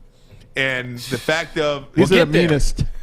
The fact that Ohio State is as dominant as they are, it just feels like it's the big one and everybody else, the little 13. It does, and the separation between Michigan and Ohio State is what it is. Look, Drew Henson was the quarterback the last time that Michigan beat Ohio State at the horseshoe. I mean, that 2000. that is incredible. 21 years ago. It's crazy. It's like And who's the legal last drinking age Michigan now. quarterback to win a Big Ten? John Navarre? No, Chad Henne? Chad Henne in Kansas City. This is my senior year. Isn't that something? It's my senior It's year. ridiculous. Braylon was part of that. That's the. I know who's played an entire NFL career and retired. DJ and came here. And been retired for a minute. Became a YouTube star at Woodward Sports Network. Yeah, this is tough. And so anyway, so this morning, ESPN puts a list of the FPI, the percentage amount. How do I word this without Of winning that game? Of winning each game. So there are 12 games on the schedule. Ohio State is clearly favored in all 12 games, and they've got they play Minnesota. They got like a 93% chance of beating Minnesota. Indiana, Indiana, and Penn State, and up Michigan and down the State, line, Michigan State. So then you get down to the Michigan Wolverines, and you would expect that percentage to be. I'm not saying it. 100%. I'm not saying it. So the percentage chance, Facts hurt. the percentage chance, the FPI percentage chance that Ohio State beats Michigan this year is 81%. Now, why is that percentage lower? That is the lowest percentage on Ohio State's schedule this year. Everything else is north of 81%. Every single one of them. But Maz, why would the Michigan game, which I want to say 2 years ago, or no, last year, Ohio State was favored to win, and this is embarrassing. Ohio State was favored to win by 50 or more last year, it's ridiculous. and they didn't play. Thankfully. But now all of a sudden they're the lowest. Yeah, but low is 81% is not really low. Compared to 93% from Indiana should have beat Ohio State last year. It's pretty low. I would think Indiana should be about 81%, I would and say Michigan should be 99%. Michigan, it's just interesting to me, and I'm tongue in cheek when I say that Michigan has a better chance to beat Ohio State this year than anybody else on Ohio State's schedule. But those are the numbers. And I think the thing that I'm just really having a hard time with is, when did this thing change? When truly did it change to the fact that Ohio State is just some juggernaut? I mean, I got you covered. Help me out here, because it's very I got you covered right here. Disgusting. It changed after Ohio State went on probation with the end of Jim Tressel. Luke Fickell was the interim coach for, I think, a year and a half. 1 year, I think. Yeah, like 1 year. He took over, coach 1 year. And then 2012, you bring in Urban Meyer, who had retired from Florida because of medical reasons, but now he goes down to Ohio State. They were able to get all those recruits that he had been around the country recruiting, from Utah area out there in the Midwest. I mean, the Mountain West. You Bowling Green, the Midwest. He's already an Ohio guy. Now he is Florida, who Ohio State had a lot of Florida players anyway. Now you bring Urban Meyer and the success that he had at Florida. He came in on a year where they were on probation. Guess what their record was? First year, 12-0 with Braxton Miller at the quarterback helm. Next year they go 12-2. The following year, Braxton Miller moves a wide receiver. They win a national championship when they beat Oregon and they beat Alabama in the first playoff game. So when he came in, he changed the culture, which was already a really good culture, already recruited well, already dominant in the Midwest recruiting territory. Now you bring in Urban Meyer and you steal the southern territories as well, with him bringing up the people from Florida. They've been dominating since Urban Meyer's insisted that a culture, and Ryan Day's only taken over. And it's so fascinating to me, because you see how fast a program can fall, too, in that when you make a hire, and Luke Fickell was not a hire. He was an interim coach. Yeah, interim. He was an interim coach. He was never had the job, but they did finish 6-6 that year. They had NCAA sanctions placed on them from the Jim Tressel years, of which now you look back and you say, would those have been? We knew it was going on, right? But the Terrell Pryor stuff, signing footballs. I mean, come on, getting tattoos for he can do that stuff legally now. You can do that stuff, right? I mean, but nonetheless, so you have Urban Meyer come into a situation like Ohio State. I mean, I guess the cupboard's never bare at Ohio State, but you would say the same thing at Michigan, weren't you? When Lloyd Carr left, I mean, it's not like he left the cupboard bare. And how did it happen so fast? It's like one of those things where you're in a fight and somebody just punches you right on the chin and you don't even feel it, but you're out cold for 2 hours. And then you wake up and your girlfriend's gone, your wallet's gone. But the identity, pants around your ankles. But here's the difference in three scenarios, 3 different situations. Like, the culture never changed at Ohio State. Yes, they had one bad year with Luke Fickell. Yes, but then you bring in arguably the greatest college coach of all time. I say arguably because we know it's Nick Saban. But he wasn't then. He was pretty good. He still had 2 national championships at that time. Pardon me. He still was younger, so you knew he knew what his shut up. ceiling was. So your identity never changed. We know we're going to get a mobile quarterback. We know we're going to be able to run the ball. We know we're going down south to get our skilled players. We know we're going to recruit the hell out of Pennsylvania. We know we're going to steal people from Michigan because those kids aren't going to go there anyway. They're going to come down here. So they kept the same identity intact. They just went and got a much better coach than Ohio State has ever almost had. And that's saying a lot because you're talking about Woody Hayes and Cooper. With Michigan lost their identity when Lloyd left. There was do we go down and get this guy from West Virginia who's doing all the spread stuff, and Rich Rodriguez. Remember the halo? And then we bring him up here, and he's recruiting guys off YouTube, and we weren't used to that. And then they Sam McGuffey. Yeah, there you go. Then they fire him before they actually let it work. You bring in Brady Holt. Well, here's a guy. He's a little more rough around the edges, but he's had some success. It's a Michigan man. And he's a Michigan man, smaller conference. He knows Michigan because actually Brady was there. When I was there, he knows it. And right before it went back for him, it's like, oh, well, you know what? He doesn't use headphones, and, Shane Morris got hurt. He doesn't use headphones. Well, he didn't use headphones either in the Sugar Bowl when they beat Virginia Tech, but that's a whole nother story. You didn't give his tenure a chance to catch because Jim Harbaugh had some success early where Brady Holt's got. Michigan lost their identity and has been trying to find it ever since. Ohio State never lost their identity, and they brought a coach that was actually better than they ever had to recruit that same identity but tweak it as the era has gone on. That's the difference between Michigan and Ohio State. We got to take a short break. Can I stick with this for a second? I got Penn State is next. That was the other identity I want to talk about. I've got 2 points about this. I want to stick with it next. Quick break. We'll be right back. Ermanni and Edwards. This is The Bottom Line on Woodward Sports Network. Do you know why realtors love using Hall Financial as a lender? Because of our commitment to speed and service. We have nearly 4,000 5-star reviews already. Call today, 248-308-5000, or go to...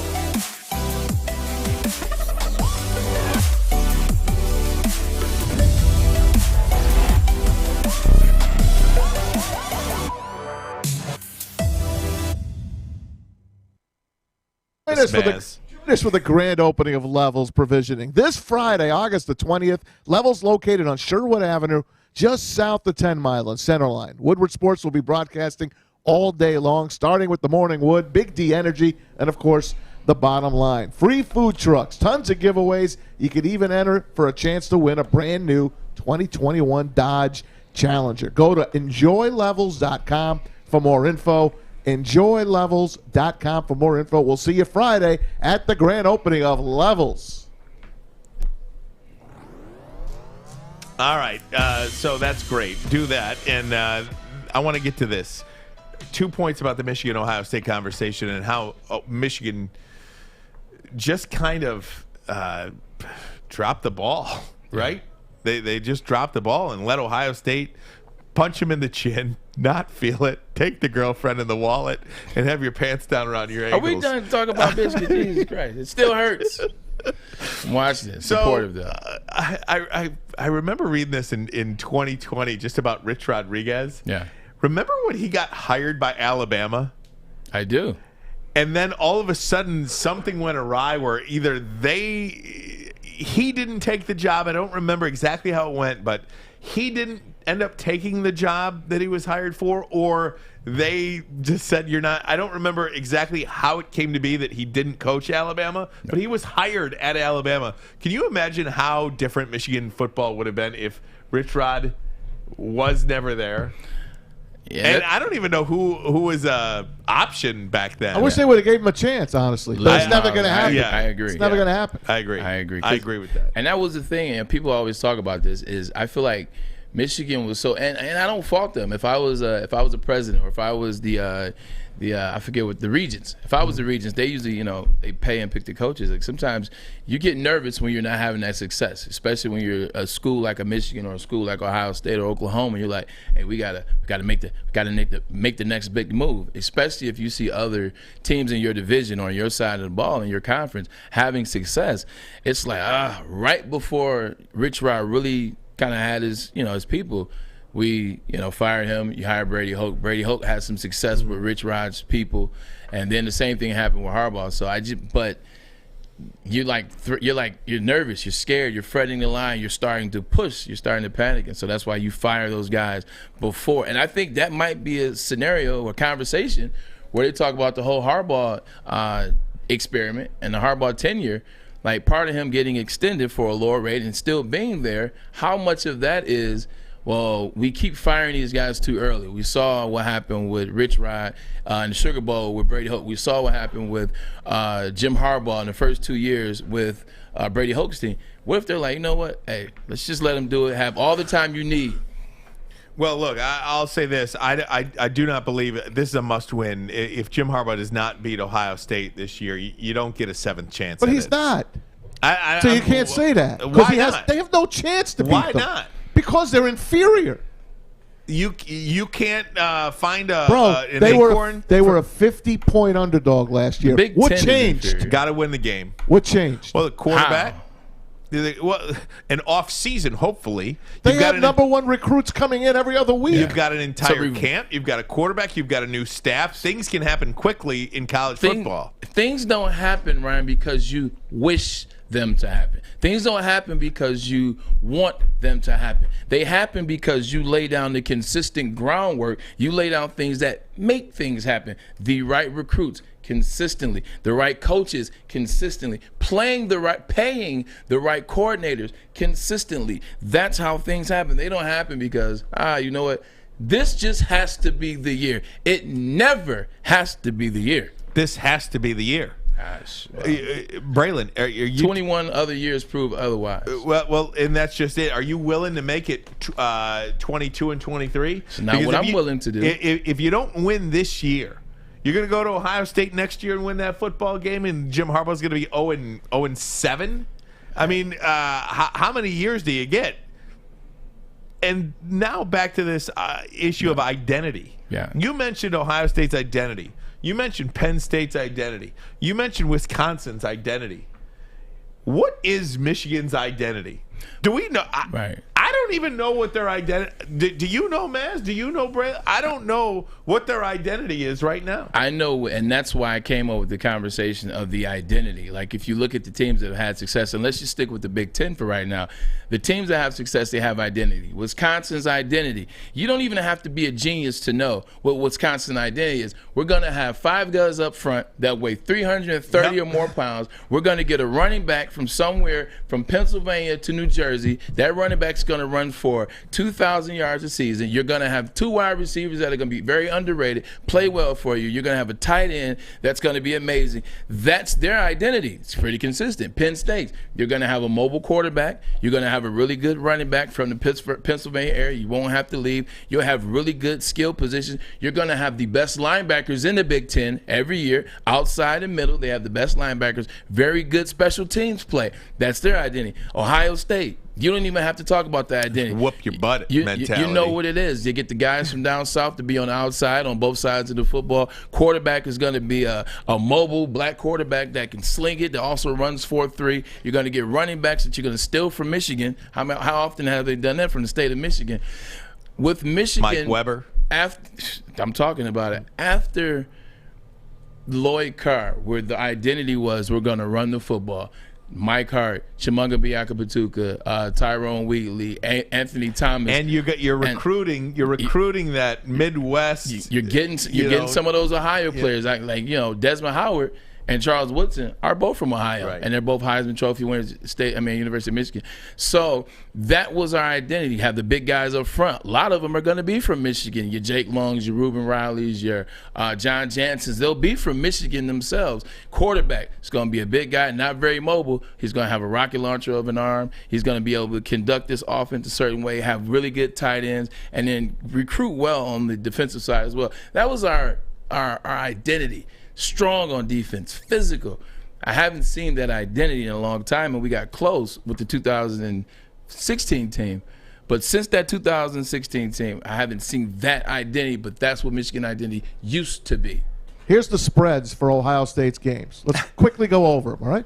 First game is September 11th against Oregon. It's at the Shoe. The spread's 10.5. Who are you taking? I'm not taking nobody. Okay, here we go. Ohio State, Indiana. It's 11. I'll skip down to November 20th. I'm taking Indiana. Listen, November 20th, they play Michigan State at home. It's 27 points. And Michigan hosts them on the 27th. It's 13.5 right now. That's the early odds from my bookie. Those are big numbers. Yeah. Yeah. Well, so what was it last year? I gotta get this 50. 50. So they've already improved. They have. Michigan's already improved by 35 points. You got it. They didn't even play a game. I got to get this my bookie app. I said I can make some money on this. Braylon, they didn't even play. You said, what did they do this year? They have not played a football game yet this year, and they have increased by 35 points. If you believe that, then you need to sit with Terry Foster said last Friday. That's we call that the T. Foster chair. I'm telling you guys. So we're going to learn real quick about Michigan football this year, I think. I mean, they will be better. I like that. We talked about them, the people that they brought in. They brought in Ron Bellamy. They brought in Mike Hart. They brought in people that know that system. The quarterback thing is literally the offensive line has been the most consistent position. That and probably D-line. The two lines have been the most consistent position in the last 4 or 5 years, I would say, besides defensive back. Maybe it's just a hope or a want or a desperation, but I am desperate for a good football team in Ann Arbor. Yeah. Not a good football team, a great football team. I'm desperate for a championship contending, November contending team. Like Michigan, since they went east-west or legends and leaders or whatever they call it, they haven't even sniffed. Well, 2016. Okay, fine. Okay, pardon me for the sniff part. The Iowa game, the Iowa and the Ohio State game. It's ridiculous, this whole thing. That's 5 years ago. I mean, at the end of the day, like, that shouldn't be the goal. The goal is facts take away hope. Like, if you pay attention to facts and stats, you've been able to watch this Michigan football team for the last 3 years. You see what they are. You know what they don't have. You know what they do have. They're a young team. So what you need to be wanting to see out of this team is just like the Lions. You want to see a team that gets better this year. I want to see an offensive line block for a 1,000-yard rusher. I want to see some consistency at the running back position. I want to see wide receivers that can get open and run routes. I want to see one quarterback. I want small wins in life that will help me later on in the season. The wide receiver unit will be one of the best units on the team, I think. And then look, I don't care who it is, McNamara, McCarthy, whoever the dude is from Texas A&M or whoever they got in. I don't care who you are. Come in and play. Come in and play. It's going to be Alex Bowman. Yeah, Bowman. Yeah. But can Jim bring somebody in? Can he go out and sit in a treehouse again? He got Quinn Nordine, a freaking kicker, by sitting in a treehouse. Can you go out and get a quarterback? You were a quarterback. I got one last thing to say about that. Yep. You got to take us a break, though, Ryan. Yeah, okay. Stay right there. We'll be right back. Braylon's got one last thing to say about that. Just one. And then a bone to pick with what's going on right now, too, with the whole Miguel Cabrera situation, something I'm not happy about. We'll be right back. This is Ermanni and Edwards, The Bottom Line on Woodward Sports Network. Welcome to the Call Sam Chopper Shop, where you can win a custom-built chopper while helping our veterans at the same time. Watch as the Bad Pig Custom Team turns this bike into a one-of-a-kind classic chopper. And when it's finished, we'll be donating the bike to Volunteers of America, Michigan to raffle off in support of our vets. A great cause to give back to those who've given so much. Watch for Call Sam Chopper Shop episodes on our social media channels and get your raffle ticket today at callsam.com/Chopper Shop.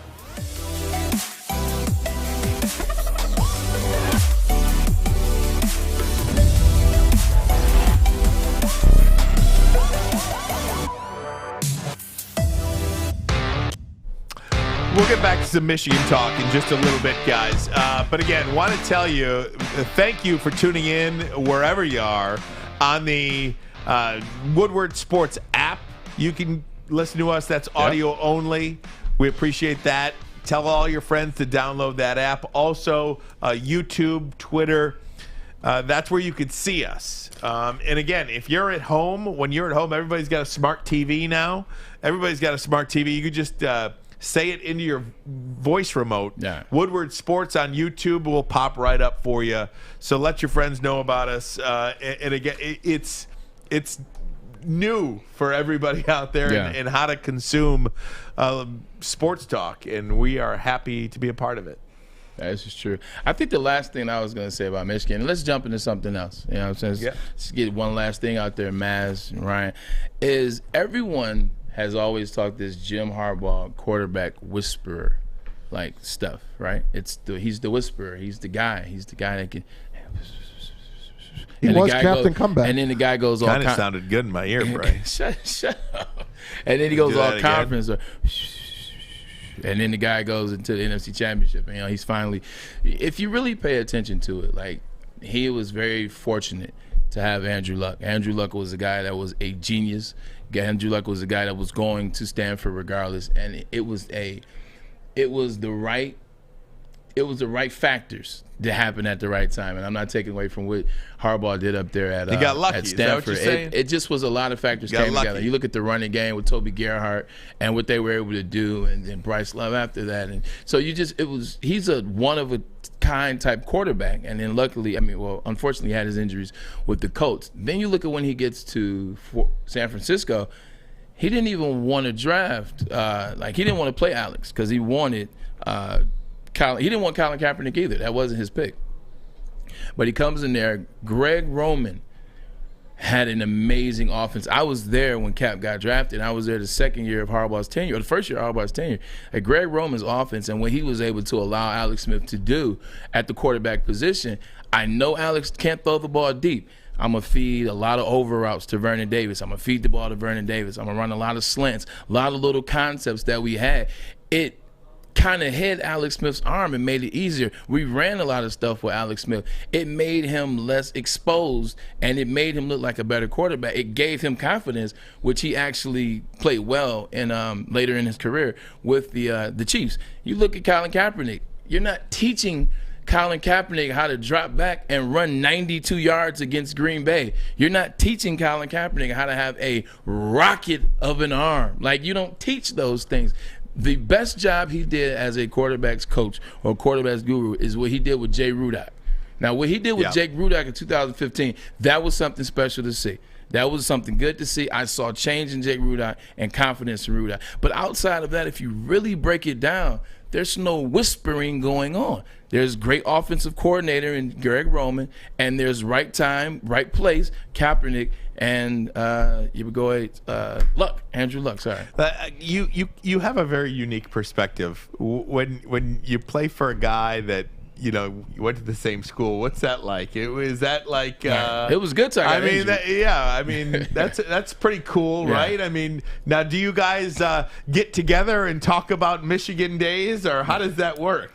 I think there was so much going on with Coach Harbaugh, like in the sense of, leaving Stanford and now trying to have some success in the NFL and trying to really get the 49ers off the ground and figure out what that was going to be, because there was so many different directions there. There was, there was Jeb York, and there was Trent Baalke, and there was him, and it was different. So you really try and get that off the ground. You don't have time to sit and, reminisce about Michigan, Ohio State, 1985. You don't have to reminisce about guarantees that you made in 85 or, Hail Marys that they took away from you with the coach. Right. Like, you legitimately have to worry about that ball club all the time. So it was cut a little bit, not too much, though. So, Bray, let me ask you this. If he's not the quarterback whisperer we thought he was, where does he hang his hat on then? This is a guy I saw We all know he had Andrew Luck at Stanford.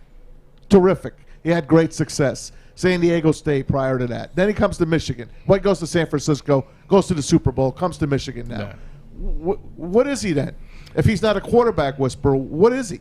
You have a guy that understands, well, you have a guy that knows the game of football. You have a guy that was a really good NFL player. You have a guy that was a great collegiate player, and he understands, or he understood at that time, the block M. You can have a guy that's a football guy. He comes from a football family. His father is legendary at the University of Michigan. His brother is a Super Bowl champion and still doing it at the highest level. So you have a football guy. I was waiting for it to see the changeover, and it seemed like there was kind of some changeover 2 years ago, but I'm just once again just waiting to see it this year. And bringing in, I think one of the biggest things that you can do as a coach is admit what you don't know. Yeah. And bring in people for that. I think that's where you see coaches become great, is when they admit, you know what, I don't know defense. Look at what Ed Ogeron did the year they won the national championship. He finally said, you know what, I don't know anything about defense. And I think, offense. I talk about those quick turnarounds. You guys said,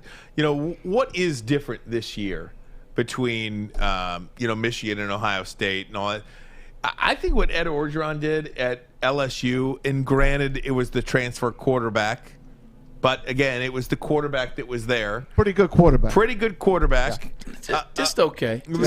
I'm joking. Number one overall. How many people before the season started said that he was going to win the Heisman Trophy and lead the team to the national championship and end up being the number one pick in the draft by the Cincinnati Bengals? Comes from Ohio State. But Joe Burrow, right? I mean, nobody talked about Joe Burrow. Nobody before that season. So I'm just talking about how quickly it can happen in college football if you can get that hot quarterback. But that's slightly different, and this is why it's slightly different.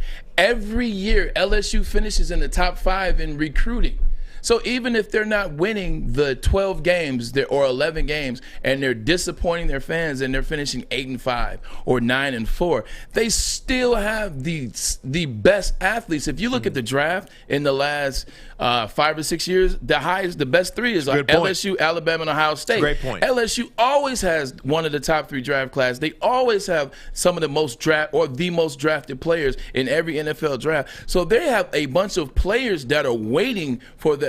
Like you talked about the Lions being one player away. That's LSU, and it finally culminated in the year. They got the offensive coordinator and they got the quarterback. I'll give you an example. That's different. I'll give you an example of what you're talking about, Braylon, and it kind of goes against everything that I just said about Michigan having a quick turnaround.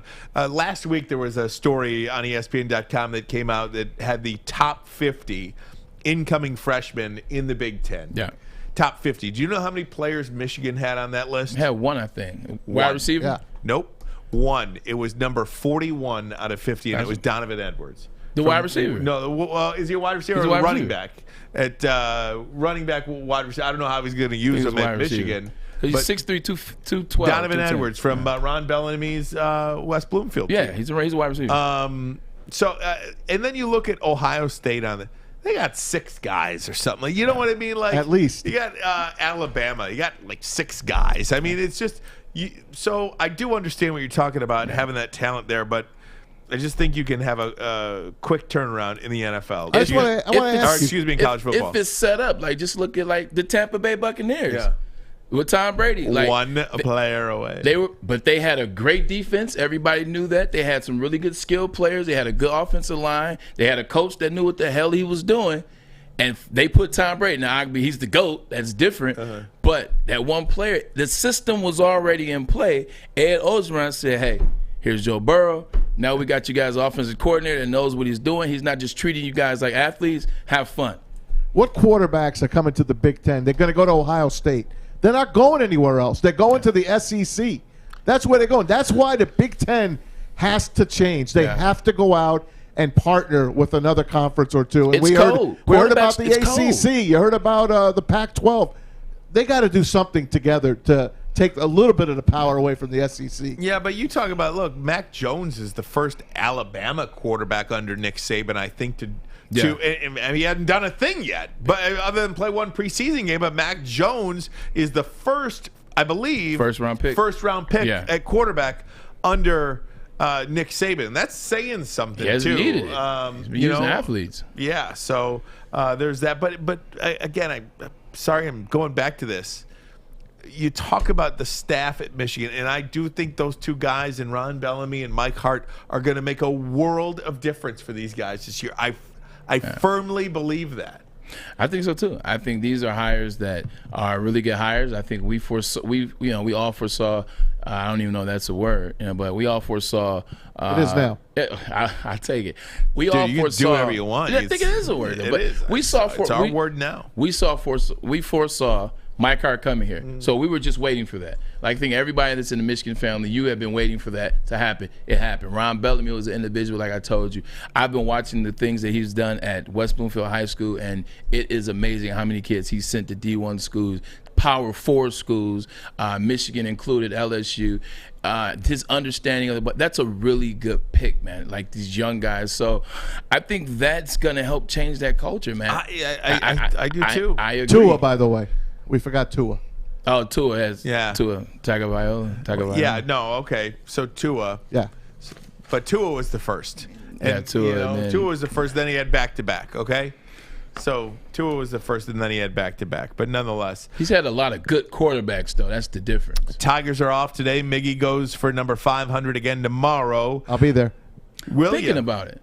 Yeah, no. Tuesday, Wednesday we'll go. If he doesn't hit it, I'm going until he hits it. Well, we'll get some tickets for Maz. Yeah, right. Maz, get us some tickets. Get us some tickets. I'll bring lunch and get tickets. You know when he's going to hit it? When we're on the air Thursday during the afternoon. That That's 1 when he's o'clock gonna hit game? it. Yeah, that's when he's going to hit it. That would be fantastic. Wouldn't it be great if he hit it while we're on the air? No, I want to see him hit it tomorrow. Oh, okay. Or Wednesday if you guys go. Something about this 500 that I want to mention. It's kind of fun. It's kind of silly. No, I'm with you. I don't know if anybody kind of thinks like this anymore, but I'm an old school guy when it comes to this stuff. I'm going to let you know what that is next. Ermanni and Edwards, The Bottom Line, Woodward Sports Network. Would you like to win a custom-built chopper while helping our veterans at the same time? Then watch as we turn this bike into a one-of-a-kind classic chopper. Watch the Call Sam Chopper Shop on our social media channels and get your raffle ticket today at callsam.com/chopper shop. I got to buff up Detroit Pistons. I'm all the way in. Let's do it. Ever since the Pistons drafted Cade, different vibe around here at Woodward Sports. Hey, Sean. What up, though? What's up, Adam? What's up? Hey, Nick. What you working on? Let's get ready for the show, baby. How's it going today, Fish? What up, though? What up, though? Hey, so Miguel Cabrera and the Tigers with a day off here today before they bring in the Los Angeles Angels coming in Tuesday, Wednesday, Thursday. Tomorrow night, by the way, Jamie Samuelson night at the ballpark. Wouldn't that be fitting to see Miguel Cabrera hit a home run on Jamie Samuelson night, our longtime, our friend who was gone way too soon, Maz, from colon cancer. It's been over a year. Huge baseball fan. Too bad the Giants weren't here. Yeah, absolutely. So go out there and get your colon checked out, men. Jamie Samuelson gone way too soon, and I still can't believe it's been over a year. That's the quickest year. That's a snap of a finger. No doubt. Now, there's no easy segue to that, but when it comes to Miguel Cabrera in this 500 home run, I am a guy that loves sports and sports memorabilia. And, you know, we saw everybody in the stadium when Miguel Cabrera came up to bat watching through their phones, right? And I tweeted out, I felt like I had it better at home watching on the big screen than you're at the stadium. You're watching. Put the phone down and experience it. Listen, it was about 75% because I was at most of these games. And I said it to myself and to whoever I was with, my friends. I said, look, everyone's got their phones out. But there were people like us that didn't have their phones out. But I'm just there taking it all in. But you know what? People want instant satisfaction. They want to tell people I was there when he did this. And it's also but you have that footage and you have that first-person footage. You know, you go to the game. You're sitting there, Miggy gets up to bat. You put your phone out, you're recording, and you know you get to see it. I mean, I guess I don't know. I could be on both sides. You know why you want to do that now? To prove that you were there, because you can't frame the ticket. You can't keep the ticket. There it goes. Why? But you can print it out though. No. It's not the same. No, it's not the same. I'm not saying it is. This ticketless stuff, and I understand I've got to get up with the times. I understand. But if you're a sports fan, north of 40, maybe, I don't know, one of the greatest things to do is to keep those ticket stubs. Yeah. I have saved every credential since I have been in media. Me too. In 2001. When I was working in Cadillac, Michigan at 9 and 10 News, I have my credentials that I have in a bag somewhere. One day I'll make it a man cave, but now it's the kids' playroom in the basement. So you might lose those. You might want to hurry up. You got time. Right, I got time. But whatever happened to that awesome ticket that you keep? I have my uncle gave me his ticket stub from the 1984 World Series Game 5. Going green. How much were those tickets back then? Weren't they like $20 not even. to get in a World Series? $15, something like that. $15. It's like going green. Yeah. It's like less trees you use, less things you use. So I think that's more so. I'm not saying I agree with it in terms of missing the nostalgia. I had a guy come up to me. I went to MDN up in Ann Arbor a couple weeks ago, and I did like a nice little signing with some kids up there. And a guy came up to me, and he pulled out a book.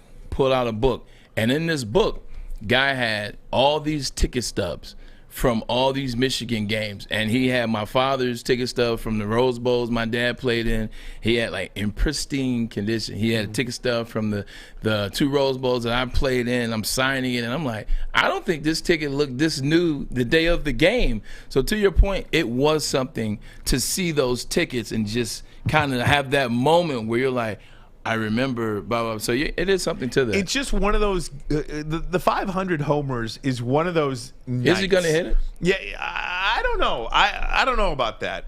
There's so much pressure now. I don't know. He might not hit it on this homestand.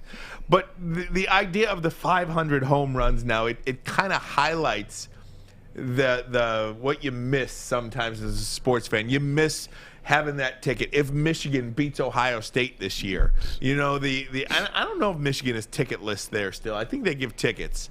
But as an example, if Michigan beats Ohio State this year, you can maybe keep that ticket in your book and say, oh, I was at the game that Michigan finally beat Ohio State and ended their 30-game win streak in the Big Ten, because they've got a 21-game win streak right now. You know what else? This 500, or excuse me, this 499 that we're trying to get to 500, which he will hit it. My guy's going to hit it. Miggy's going to come through at the right time.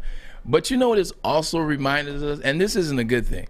It has reminded us that we haven't had anything to cheer for in Detroit, professional sports, in a long time. Like this 500, this is huge to us because we haven't had a championship to play in. We haven't had a record being broken where most games won in a year or in a conference, or a player scoring 15,000 career points in the NBA, or a running back or a wide receiver. Like Calvin and Matt were probably last, and I don't even think Matt hit something that was really over the top monumental, but pretty good. Like, we haven't had anything to cheer for. That's what Miggy's 499 has done to me, and it's like made me sad. I'm like, man, when's the last time we had something worthwhile to really be happy and proud about? Being at these games the last few weeks, and I see the crowd more and more and more, and now, of course, it's locked and loaded, but it is so great to see at least 30,000 people in that stadium. 80,000 fans this weekend. Yep. Between the 3 games, 80,000. It's not bad at all. No, it's exciting, and with Torkelson and Riley coming up to AAA too, and what those guys are doing, this baseball team is really, really on the cusp of something. And you're talking about, Matt Boyd not being around, Spencer Turnbull not being around. I mean, these guys are key guys in the future of this organization, whether you can trade them or whether you can, do something for this. So it's good to be a Tigers fan right now. It's just nights like this that you go to kind of highlight some of those old things that you miss. I only saw one brawl at Comerica the other night. Oh, man. Only one. That's it. It was near when a couple of guys were leaving the stadium. Before you know it, they started a brawl and made it on Twitter. But there have been brawls out there. Detroit this was weekend. the best city to watch a brawl in the Silverdome? between the Silverdome, which is the stadium and arena that started the drink minimum around the professional sports level, the Joe for Wings games, and the old school Tiger Stadium on Michigan Trumbull. There were fights galore. Speaking of fights galore, did you see this one that happened at SoFi Stadium in Los Angeles? I couldn't wait to talk about What a beauty. It was really interesting, and you've got to get the second look. Oh, this is great. So when you initially see it, and we'll pop it up for you, when you initially see it from this angle, here you just see a brawl. No security, going by the on. way. But there's a woman in a second video that tosses a beer on Aaron Donald. The guy he got beat up. The guy wearing 99. I'm not sure the brawl happens without the beer being tossed. Here she is in the white hat. Now there's some talking and some jawing and everything going back and forth. The guy in the Aaron Donald jersey throws the first punt. Yeah, there it is. Only because of that. He only throws the first punch because this chick Ursula over here in the white hat. Not the Little Mermaid. You better watch it out. It's cancel culture. I mean, the best thing about this fight, Ryan and Maz, is it's the same doggone team fans. It's a guy in the St. Louis Rams jersey versus a guy in the Los Angeles Rams jersey. It's the St. Louis Rams versus the Los Angeles Rams. This is just ridiculous. It was super funny, but I got to tell you, games, maybe in the preseason or maybe in California in general, California is a crazy place to watch football. I remember being at a preseason game where the 49ers and Oakland is a major rivalry. Obviously, they're both in the Bay, and it's the Hispanic crowd. Like, it's the Hispanic fans, it's the Hispanic fan base that really gets into it. You got different sects, neighborhoods, gangs, whatever you want to, turfs, wars. Like, they take it to heart. Neighborhoods. Like, there was a shooting at a preseason game, and my dad, my stepmom, and my two brothers and sisters were at the game. One guy got murdered. One guy was murdered. Two guys were were wounded, were shot. I remember going to the Oakland. They throw batteries at you, and you watch these people fight before the games.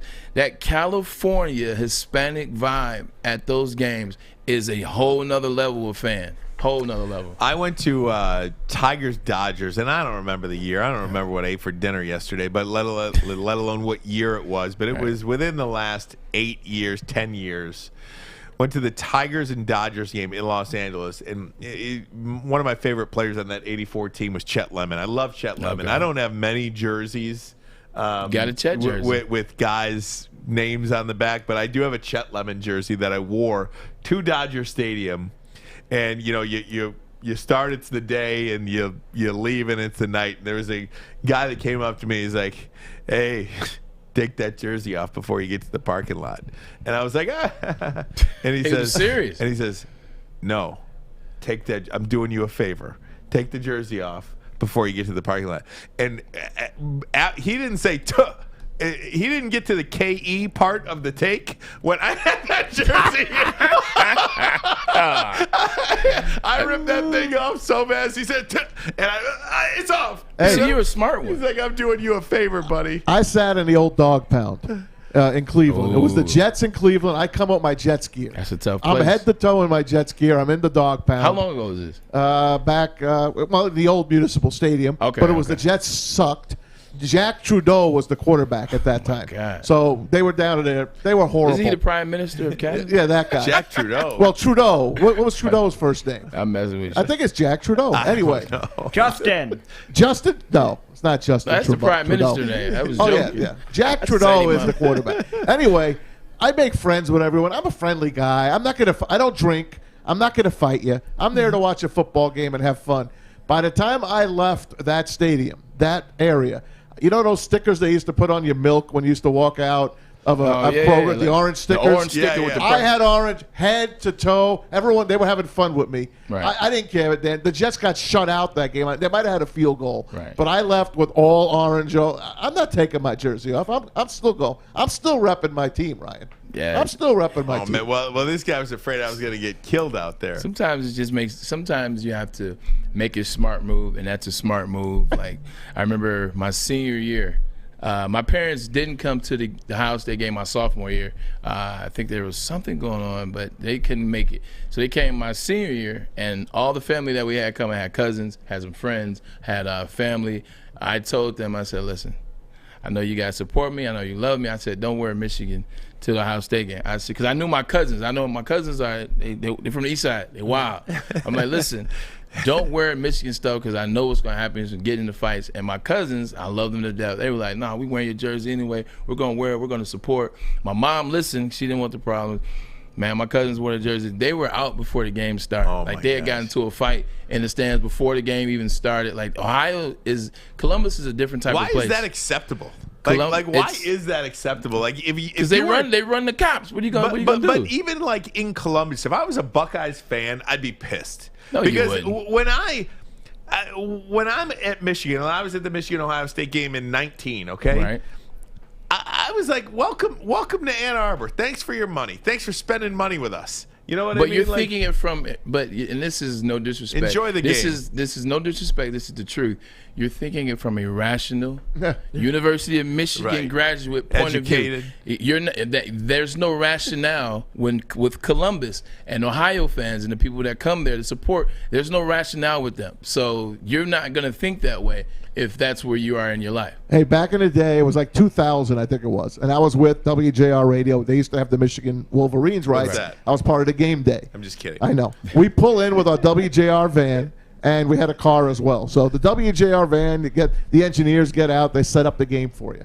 We came out at the end of that game, and there was 4 flat tires on that truck. It's different. Yep. They threw a brick my sophomore year and cracked our charter bus because that's the game we drive to. Like the 2 games we drive to, Michigan State doesn't count. You drive to Notre Dame and you drive to Ohio State. Like that's the 2 we drive to. Everybody else you fly. They cracked 3 of the windows in the charter bus. Like how do you throw bricks at a charter with police being the caravan? Unbelievable. Hey guys, sit tight. We got to take a break. When we come back, the bottom line is.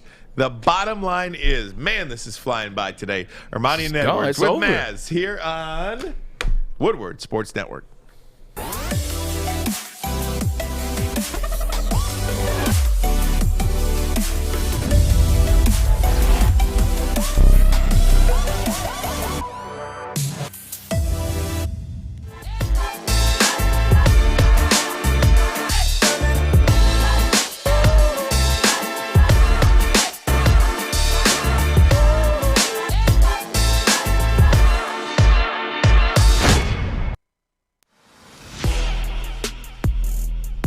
Say hi, Maz. You're hot. Hi, Maz. We're back. So we're back. Before we're here. This is an interesting day in history, Maz. Real quick, before we get to the bottom line, is a lot happened on this day over the course of many, many years. It has. I'll start you off in 67 years ago today. The first issue of Sports Illustrated was delivered. The first issue of Sports Illustrated. I still get it. Wow. I've been getting it since I was 8 years old. Do you keep them all? I used to, I know, but I just ran out of room, man. I used to keep them. I have a ton still. I do have a ton. It's also the last time Lions won a championship, by the way. Yeah. That's 67 years. Okay, so here's you go. In music history, go back to 1962, the great Fab Four, the Beatles. They fired their drummer, Pete Best, and they hired Ringo Starr on this day in 1962. Who's now the only one still alive. What a move. No, Paul's alive. Paul's alive. Exactly. Paul did die years ago, but he's back now. Anyway, 1969, you had Woodstock in upstate New York. Now, Woodstock I brought up because my kid just went to this day's Woodstock, which was Lollapalooza. It's not bad, man. It's fun to watch. Unbelievable, man. But it's just a different thing. And yeah, people don't die. What a way. And the man that passed away today in 1977, 44 years ago, the King, Elvis Presley. Thank you very much. The way he died was not the way I wanted to see anyone die, and always worry about that on Taking my own. The deuce. Dropping the deuce. Oh, my gosh. The King gone 44 years ago today. 40.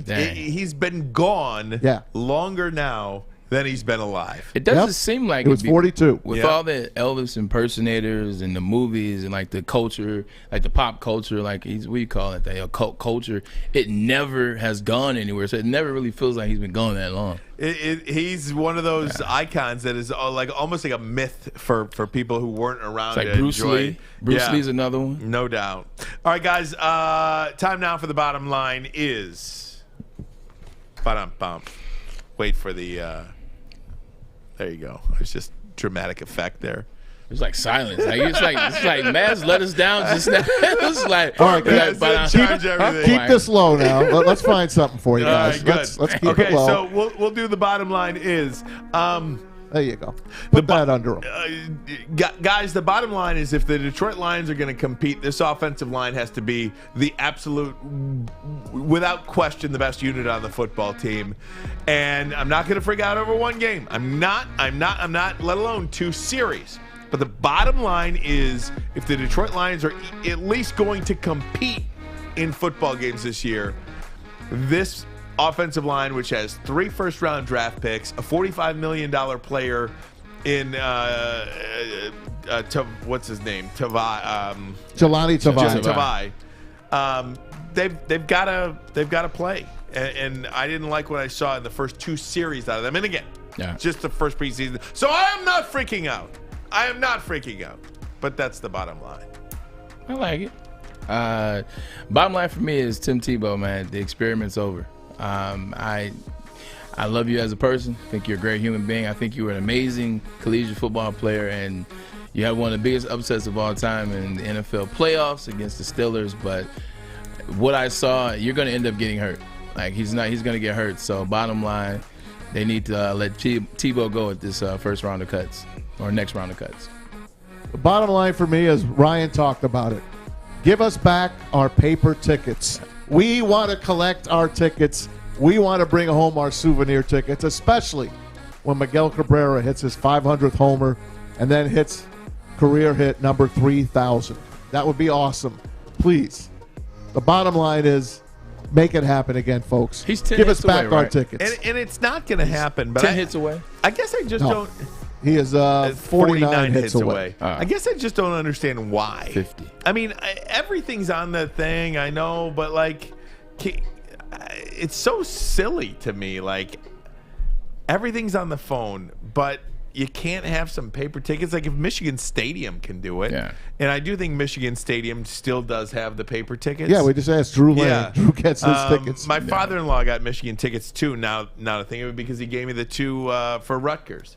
I think college is more of a mindful process or a mindful organization of memorabilia and nostalgia and tradition. I think that's why they're like, we'll always make sure our fans have them, because all the family lineages that have tickets from, on and on and on. I don't think college will ever get rid of it. But even when we went to the concert, right? Even when we went to the concert, you had all the tickets on your phone. Yeah.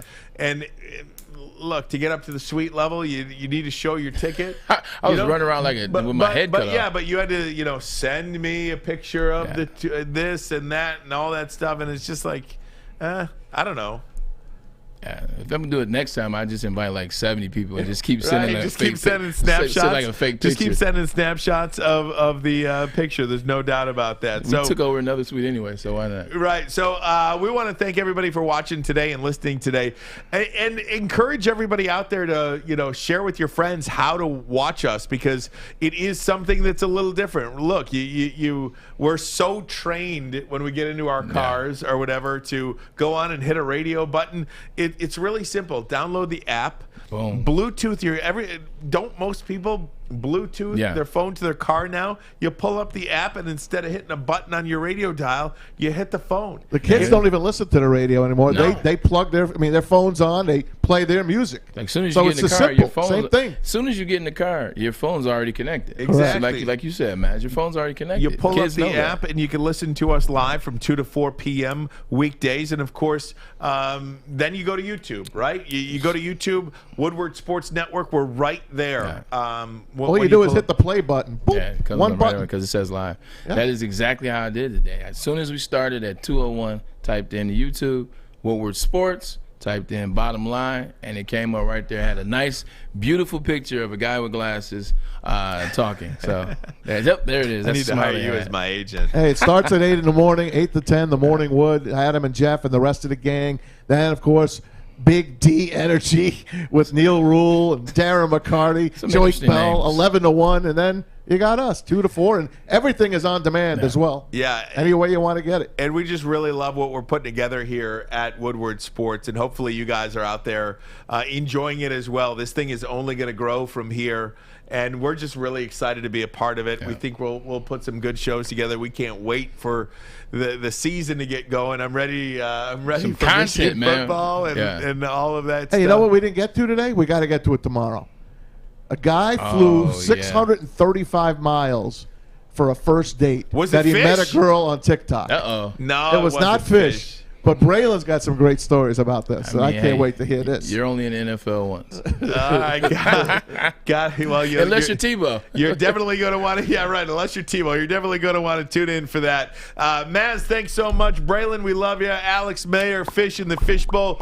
Big day. Thanks for watching us, listening to us, however you're consuming us. Please do so again tomorrow. Tell your friends. You can listen now on demand as well at YouTube. Woodward Sports Network. Ermanni and Edwards. This is the bottom line. Early on, but there were some good things that you saw at the end of the half. What did you tell your guys? I told them it was a very poor performance. We're going to scrimmage next week with this same bunch because we didn't tackle well, that we made the wrong checks on defense with the safeties. We throw an interception for a touchdown.